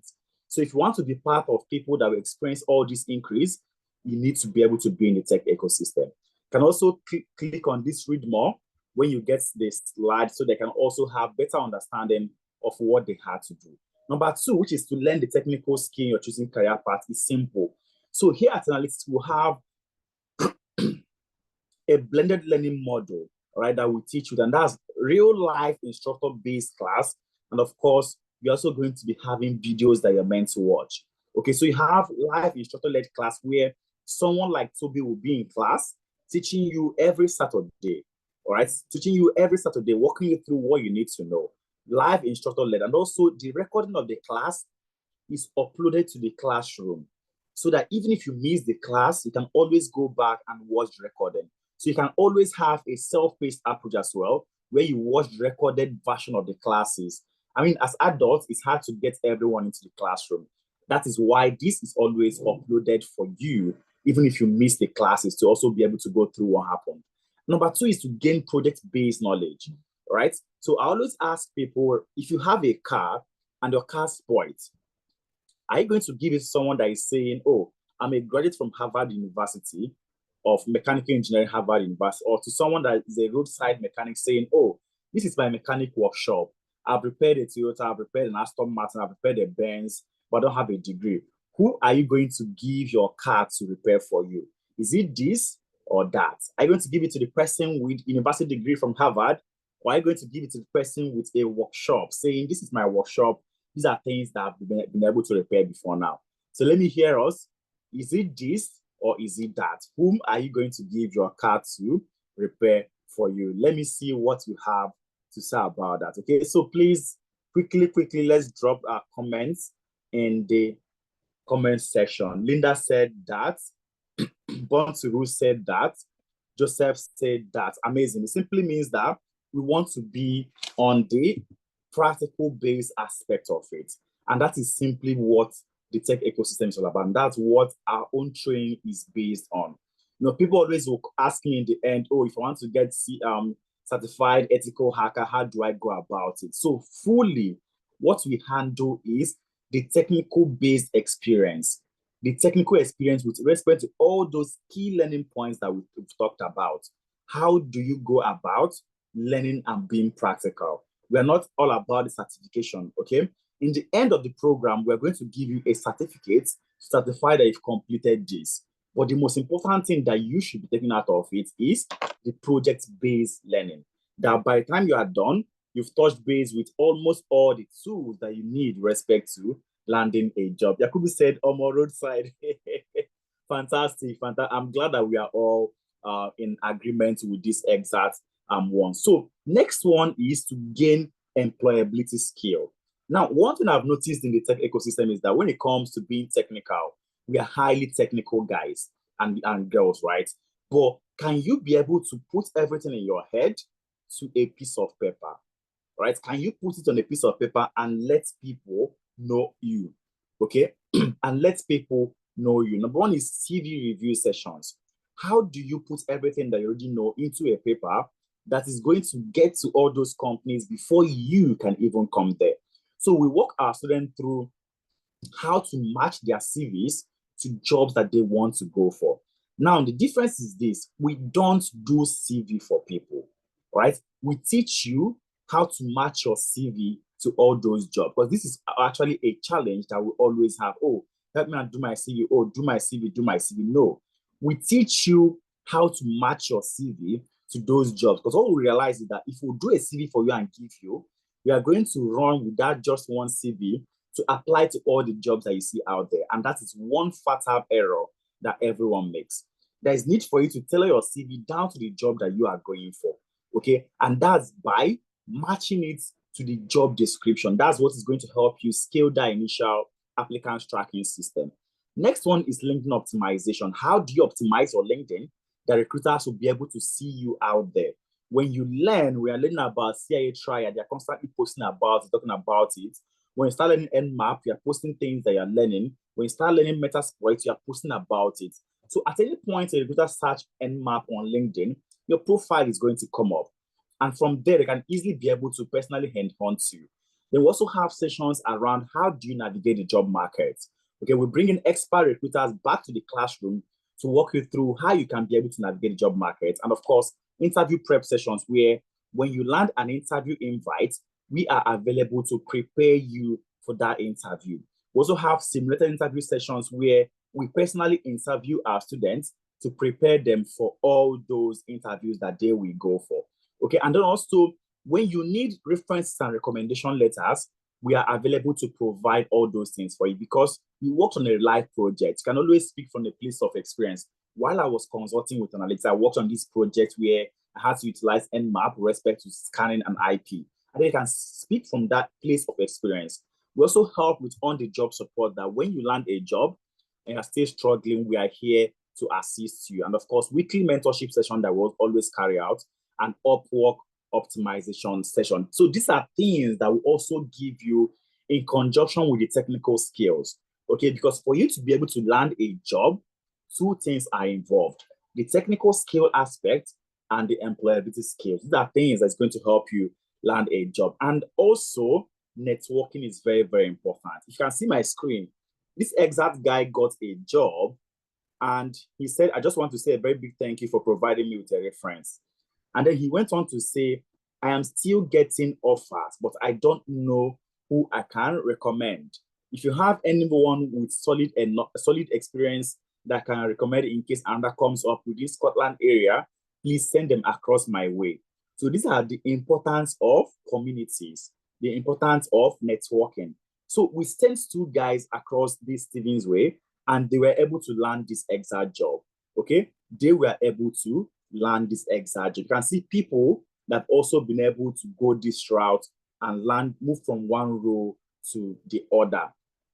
Next is mentorship session. Mentorship is very, very, very important. A lot of people undermine the importance of mentorship because they feel, oh, it's not technical enough.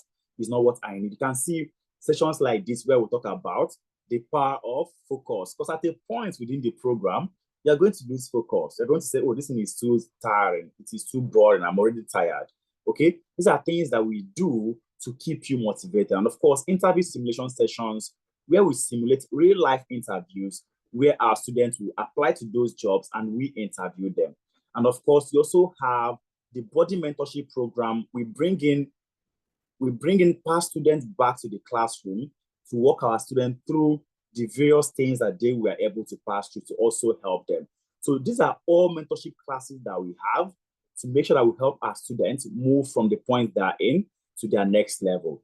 And I always try to tell everyone that when you are done with learning cybersecurity, it doesn't mean that you're just going to be looking for cybersecurity roles. You can see all these jobs possibilities that you can also be able to apply to. You can see cybersecurity analyst, you can see SOC analyst, information security analyst, network security engineer, incident responder, pen tester, security architect, and so much more. So you're not limited to just searching for roles as a cybersecurity professional. You can also utilize the derivative of cybersecurity with respect to looking for opportunities. And there are other success stories of people that have been able to make all this move. You have Abigail moving from care into the tech industry. We have Toye moving from pharmacy into the tech. We have Ramat moving for customer success role into this exact industry. So it is something that is possible no matter the background that you're coming from. And that's because all our programs are beginner-friendly courses. We'll move you from the ground zero to beginner level, then move you to intermediate level and gradually climb you up that exact ladder, right? So these are things that you get when you join our program. So all these are all success stories. So when you get the slide, you can personally go through them and hear what others had to say. You can see past sessions that we've had. Then we also brought our past students to come back to class and speak. You can also have access to watch them here. So when you get the slide, you can easily read through and be able to see what they also had to say with respect to their own programs. Okay. Now, the next thing is our next class is starting by December 7th. So we have classes starting every first Saturday of the month, and next one is December 7th. And it is simple. For you to secure your spot, all you have to do is to register. So everything I've mentioned, the price for cybersecurity is $750, but it is currently discounted to $600 for the first 20 people to secure their spot. And I can categorically tell you that this 20 spots is already being taken, okay? This 20 spots is already being taken. So once you click on the main stack link that my colleagues are going to drop, it will bring you to this enrollment center, right? So right there, you see how you can be able to register for this exact course and also see the number of spots that are still remaining, okay? So I've clicked on it and my screen will come up in the next minute. You have the option to make payments in one-off, which means you're paying the 600 one-off, or you can decide that you want to pay in 2 installments, which means you're paying 300, 300, or you can decide that you want to pay in 3 installments, which means you're paying 200, 200, 200, right? My screen is taking time to come up. Just a moment, please, so that I'll be sure and also show us how we can be able to do this, all right?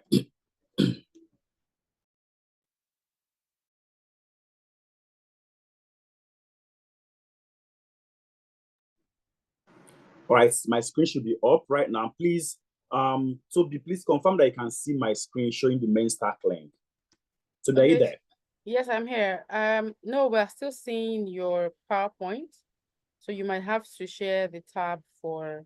Okay, I am sharing the tab. Let me be sure. Let me be sure that that's what I'm sharing. Okay, just 1 second, guys. Let me be sure that I'm sharing my entire screen. Okay, I'm sharing my entire screen. All right, so let me bring it up again. Okay, now we can see it. All right, perfect. So once you click on the main stack link, it's going to bring you to this page. So all you have to do is simply scroll down and look for cybersecurity. So you can see all the other courses that we offer. data analytics, business analysis, data engineering, and others. So look for cybersecurity and click on register for CS. So it's going to bring you to the registration point. At this point, you'd see that you have the option to make payments, one-off, which is $600, or in 2 installments, which is $300, $300, or in 3 installments, which will now be $200, $200, $200. So right here, you can easily see the number of spots that is also remaining. So you can see the number of spots. Remember, I said the discounted price is for the first 20 people. And right now, there's only 8 seats available for people that will enjoy this 20% discount. Okay, so if you want to pay one-off, simply click on the 600 and move on, or pay on the 300, or if you want to pay in 3 installments, click on the 200. So let me click on the 200, and I will now click on proceed to pay. So right now it's showing me that the first payment is due today, which is today, and then next one is due by December 20th, and last one is due by January 20th of 2025. So all I have to do is now click on proceed and fill in my details. So once you put your name, email address, phone number, click on pay for product. So automatically it converts that $200 to your local currency. Right? So if you're joining from UK, you're trying to make payments from UK, it's going to convert the 200 to a local currency, which should be around 166 pounds or thereabouts. So if you're in Germany, it converts it to euros. Anywhere you are, the card that you're trying to make payments with, it automatically converts it to that currency and takes the equivalent from it. So once you are done paying for the product, come back to the main stack link and click on upload my receipt. So come back to this point and click on upload your receipt. So right here, you have the option to upload your details and now fill in all those things. So at the point of asking, it also asks you whether you want to start by December 7th or by January 4th, which means you have the option to secure your spot, but defer for 1 month. So instead of starting by December, you will start by January. So that option also exists for people that do not want to start now. The beauty is that if by January there is a price increase, it is not going to affect you that have already secured your spot. So it is the best way to go for anyone looking to break into the cyber security space. I don't know if there are questions in the chat box for me to pick now. So if there are questions, please feel free to use the raise hand icon and I'll call you up to speak. Or also feel free to type in the chat box and we are going to pick it up from there. Okay? So you can type it in the chat box or you can raise the hand and we call you up to speak. What if I want to pay in Naira? Amazing. So the same thing right there, Oluwaseun. If you want to pay in Naira, simply also click on that same link. And when you're trying to make payments, it automatically converts your payment to Naira and will also show you what you are going to pay. For instance, if I click on it, or if I click on it and scroll to cybersecurity, let me go back to it again. Cybersecurity, where is it? Okay, register for 8 CS. Once I click on it, you'd see that it even opens up for me initially in Naira option. Okay, so it's coming up here. So this is NGN at the moment. All right, so you can see that the price is 1.1. If you're paying one off, if you're paying in 2 installments, 552. If you're paying in 3 installments, 368. So automatically, it even picks your geolocation and gives you the pricing in that exact currency. Okay, I hope that makes sense to everyone that is looking to make payments from Nigeria. Right? Is there any other question from anyone with respect to what we've discussed for tonight? Any question from anyone pertaining to everything that we've talked about? You can use the raise hand icon and we'll call you up to speak, or you can drop a question in the chat box and we're going to also pick it up from there. All right, I'm very concerned about certification after the training. Can we be able to pass the CompTIA Sec Plus? Fantastic question. Now, Cedric, if you heard what I said initially at the beginning of the course, certification is entirely different. Okay, so I like to always state it on this call so that people don't come back to say they wanted a different thing and we get them a different thing. What we are based on is to give you practical based understanding on how you can utilize all those tools that we mentioned. So all the key learning areas that we've talked about, what we are going to do is teach you the tools with respect to how you can be able to utilize them in the cybersecurity space. Okay, how do you use Nmap with respect to your vulnerability scanning? How do you use Metasploit with respect to your exploitation? So these are things that we are going to put you through. Now, certification is entirely different because certification has different diets. The same way you're looking for CompTIA Sec Plus, someone is looking for CCNA, different person is looking for CISA, another person is looking for CISM, right? So there are various people looking for different certification. What we are based on is giving you real life application of how to utilize all these tools with respect to these key learning areas that we've talked about. Now, if you want to go for certifications, I'm sure there are different places that offer different diets with respect to certification. But our own core focus is purely real life application and the skills and competence aspects of cyber security. I hope that makes sense to you right now. Okay, and I have another question. Okay, this is a direct message to me. I'm in between the cybersecurity career and business analyst. I'm CBAP, and I'm thinking of going the lane of business analyst and also open cybersecurity routes. I'm located in Canada. Fantastic, Nathaniel. So this may not be enough for me to give you a very robust response, but from what you've said already, if you have certification in business analytics professional, which is CBAP, I advise that you build up your level from the business analysis side. Because I always advise you to look at where you are coming from and then build up your skill level from there. Just like someone saying, oh, I already have CISA, should I go and do business analysis? It doesn't make sense. If you already have CBAP, it's advisable that you start from business analysis and climb from there. All right. And then maybe when you've stabilized as a business analyst, you can now decide to go the route of cybersecurity. But 100% also, you can't be able to go directly to cybersecurity, but it simply means that what you've learned with respect to CBAP may not really be what you can now be able to utilize. So, but for you to have transferable skills from what you've been doing, it will be easier for you to build up from business analysis and then grow up the ladder. I hope that makes sense to you, Nathaniel. Now, also within the week, we are going to be getting link with respect to free consultations for us to look at your background and be able to see the career path that suits you the most. Okay, so when you get it, you are free to book a slot in our calendar, and we're going to have personalized discussion with you to find the exact career path that suits you.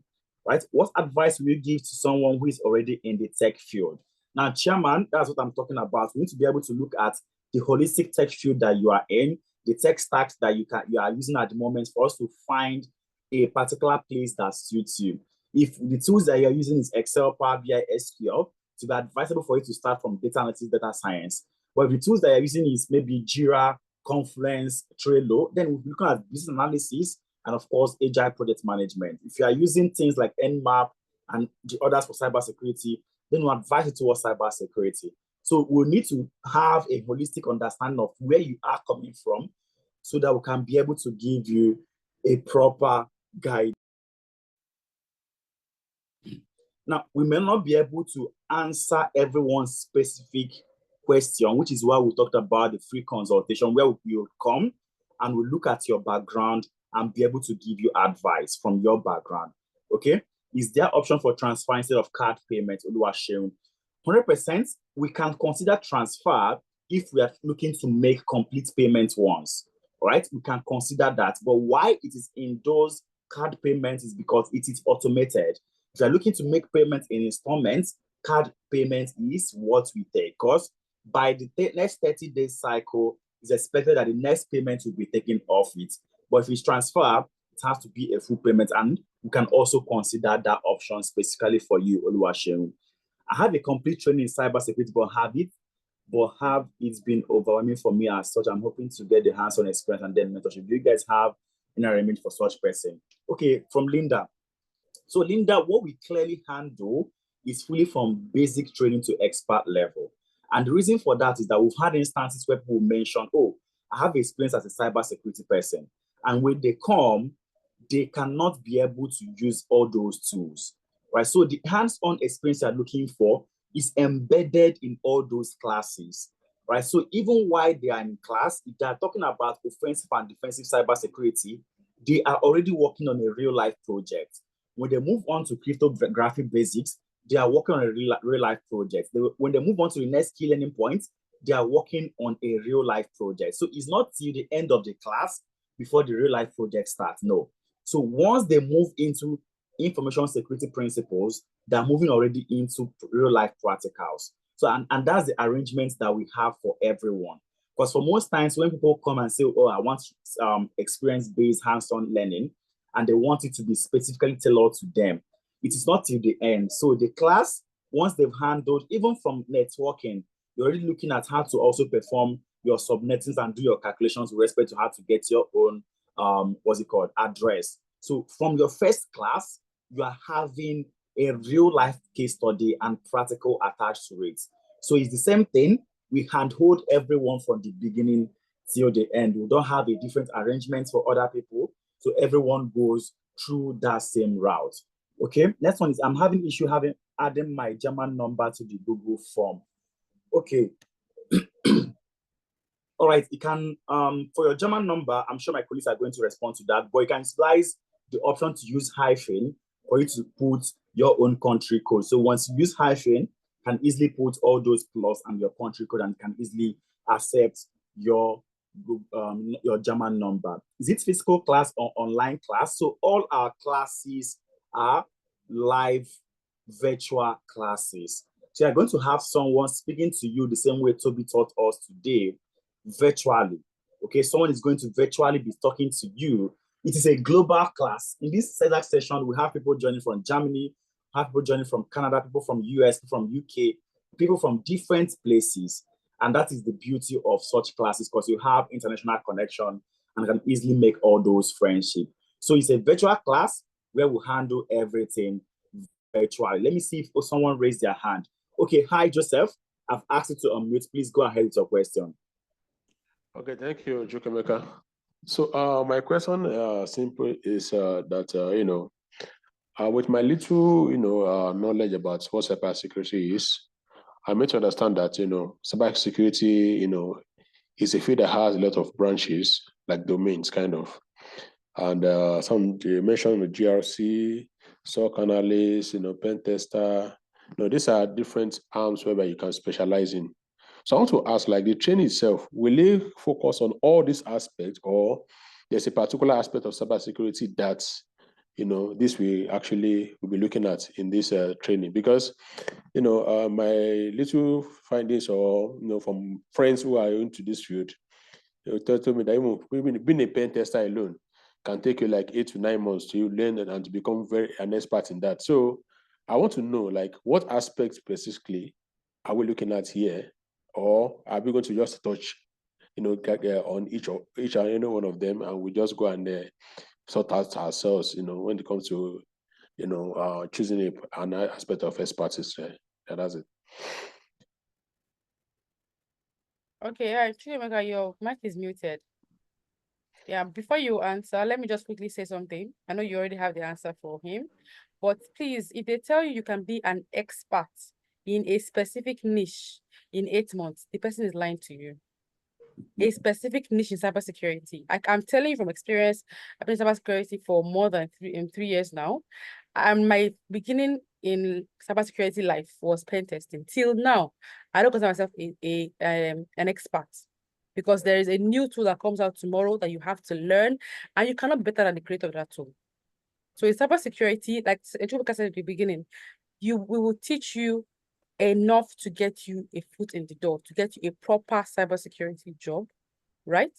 But you also have to learn on the job. There is no cybersecurity employer right now that would expect you to come knowing everything, no matter the area they want to employ you in.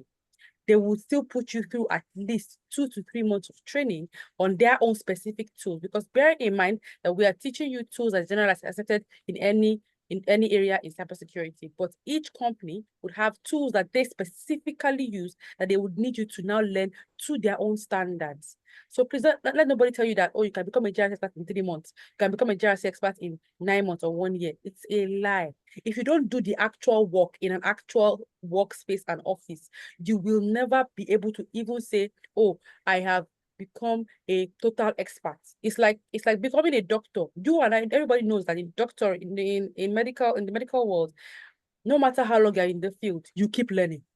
You keep going from one stage of skill strength to another. That's how cybersecurity is. All you need enough to get a job is just to be a completely trained doctor. That's what we're going to do for you in analytics. We teach you to be a completely trained cybersecurity professional. So technically, you're saying that you're going to teach me on all these aspects, right? Definitely. Being a SOC analyst, GRC, pen tester, analyst, and all informants, right? Definitely. You need to have the skill sets. You need to know the tools.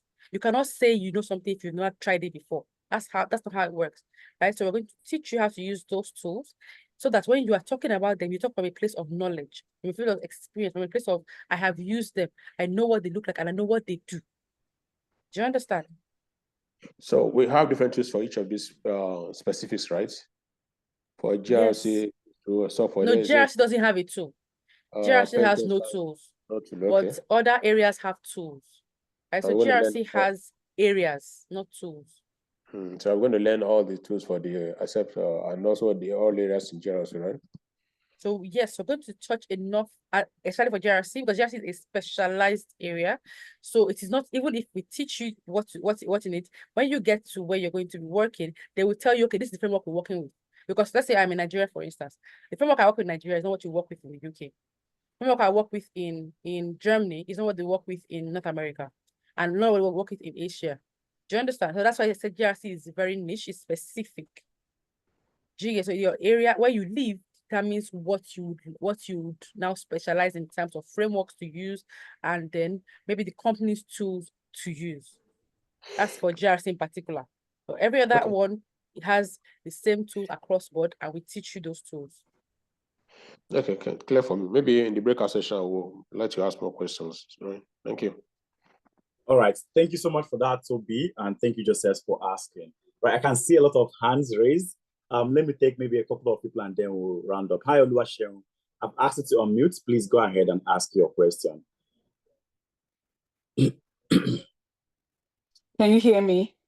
Yes, loud and clear. Please go ahead. Yeah, good afternoon, everyone. I guess my question was partially answered earlier. So my question is, those tools that we're going to be using in class, how do you install those tools on our computer, and how do we get access to, those tools so that we can have hands-on experience?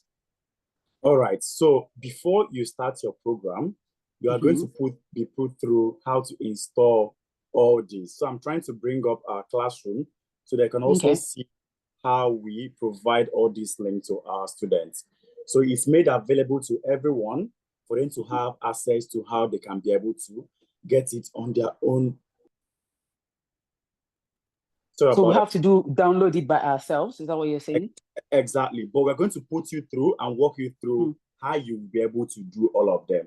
So let me quickly go to a cybersecurity class. For instance, let me go to the cybersecurity. There is September cybersecurity here. So that you see that you are expected to, you are going to be walked through how to put all these in your system, and the links for the download will also be provided for you.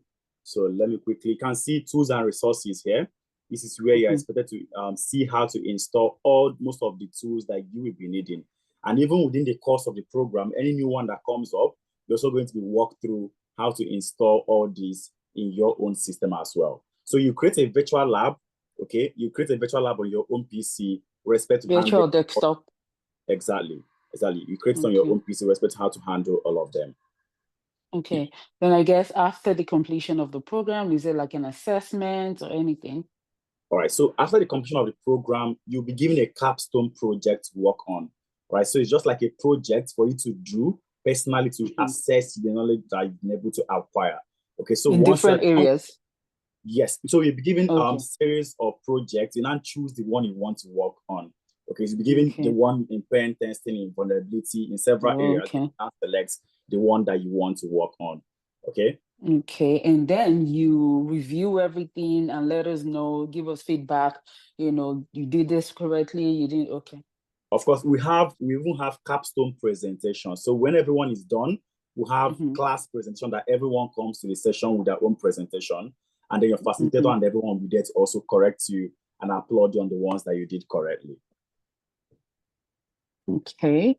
And that kind of gives us the confidence to, you know, start applying and then be able to talk during the interview. Okay. Exactly. All right. Thank you. All right. Thank you so much, Oluwaseun. You're welcome. Hi, Chairman. I've asked you to unmute. I like this, your name, Chairman. Please go ahead. Thank you. My name is Divine. Sorry, I put that in Chairman. It's just a nickname. I just want to find out about how do you go about the teaching? You start like from the base, or depending on what field in the cybersecurity each and every individual want to study or want to be based on. Do you start like from the base?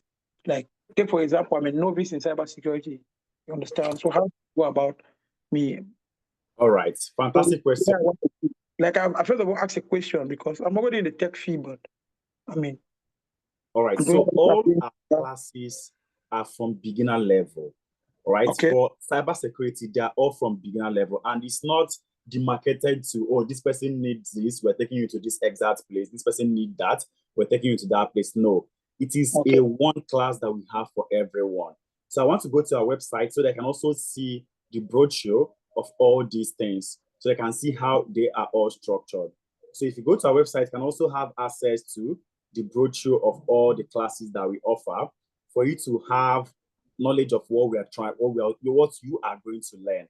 Because the expectation is that you're going to hold us accountable to, oh, you said you're going to do this, you've not done it. So let me bring up the brochure so they can also be able to see for cybersecurity. So it's all moving together. You're going to start off from the beginner level, your networking, your computing, then move on to your introduction to cybersecurity. Okay, and then afterwards, you're now moving into networking, into your information security principles. You can see my screen, right? Then you now move into offensive and defensive cybersecurity, then cyber threat and attack vector. Now, all these key learning points, you are using a tool with respect to them. Remember, you are learning a tool with respect to how to perform that exact activity. Your network security, you are learning a tool with respect to it. Your endpoint security, you are learning a tool with respect to it.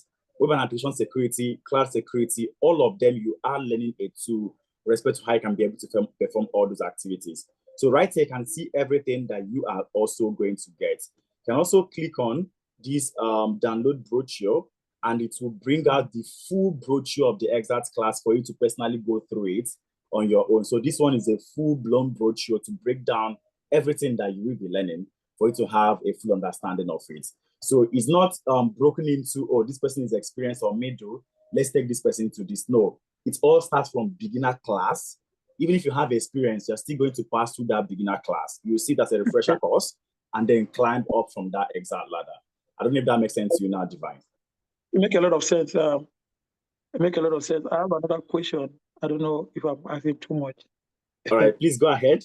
Go ahead. Because I saw 10 analytics on Facebook, and then I just clicked the link and fill my information.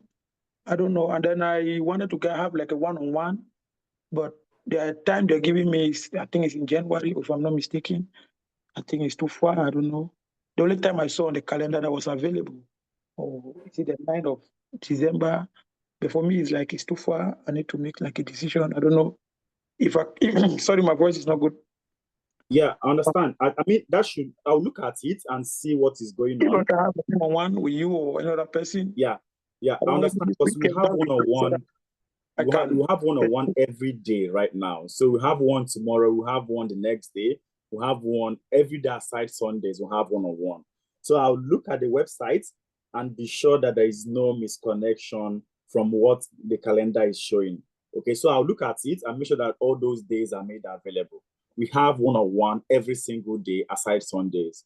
All right, so we'll correct it and look for ways to bring you. And also, if you are in any of the communities, you will see a link that we also send asking people that, okay, if you want to have a one-on-one conversation, you can easily, book on that exact link, and then you have access to us immediately, right? Are you in any of the WhatsApp communities?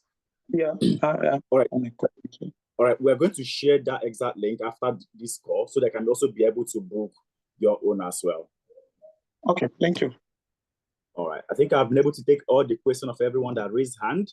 Let me look at the chat box and then we can now round up from there.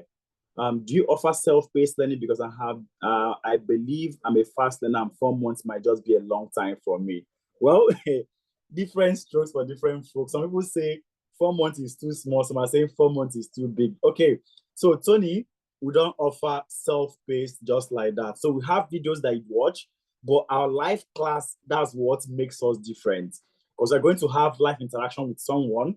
If you're looking for self-paced, it may not be what we'll be able to give you. All right. So our own classes are all fully live interactive classes. Okay. I hope that makes sense to you now, Tony. All right. I believe I've been able to answer everyone's question. Guys, please remember, the discount is not for everyone. It's just for the first 20 people to secure their spots. And right when we checked, we had only 8 spots available.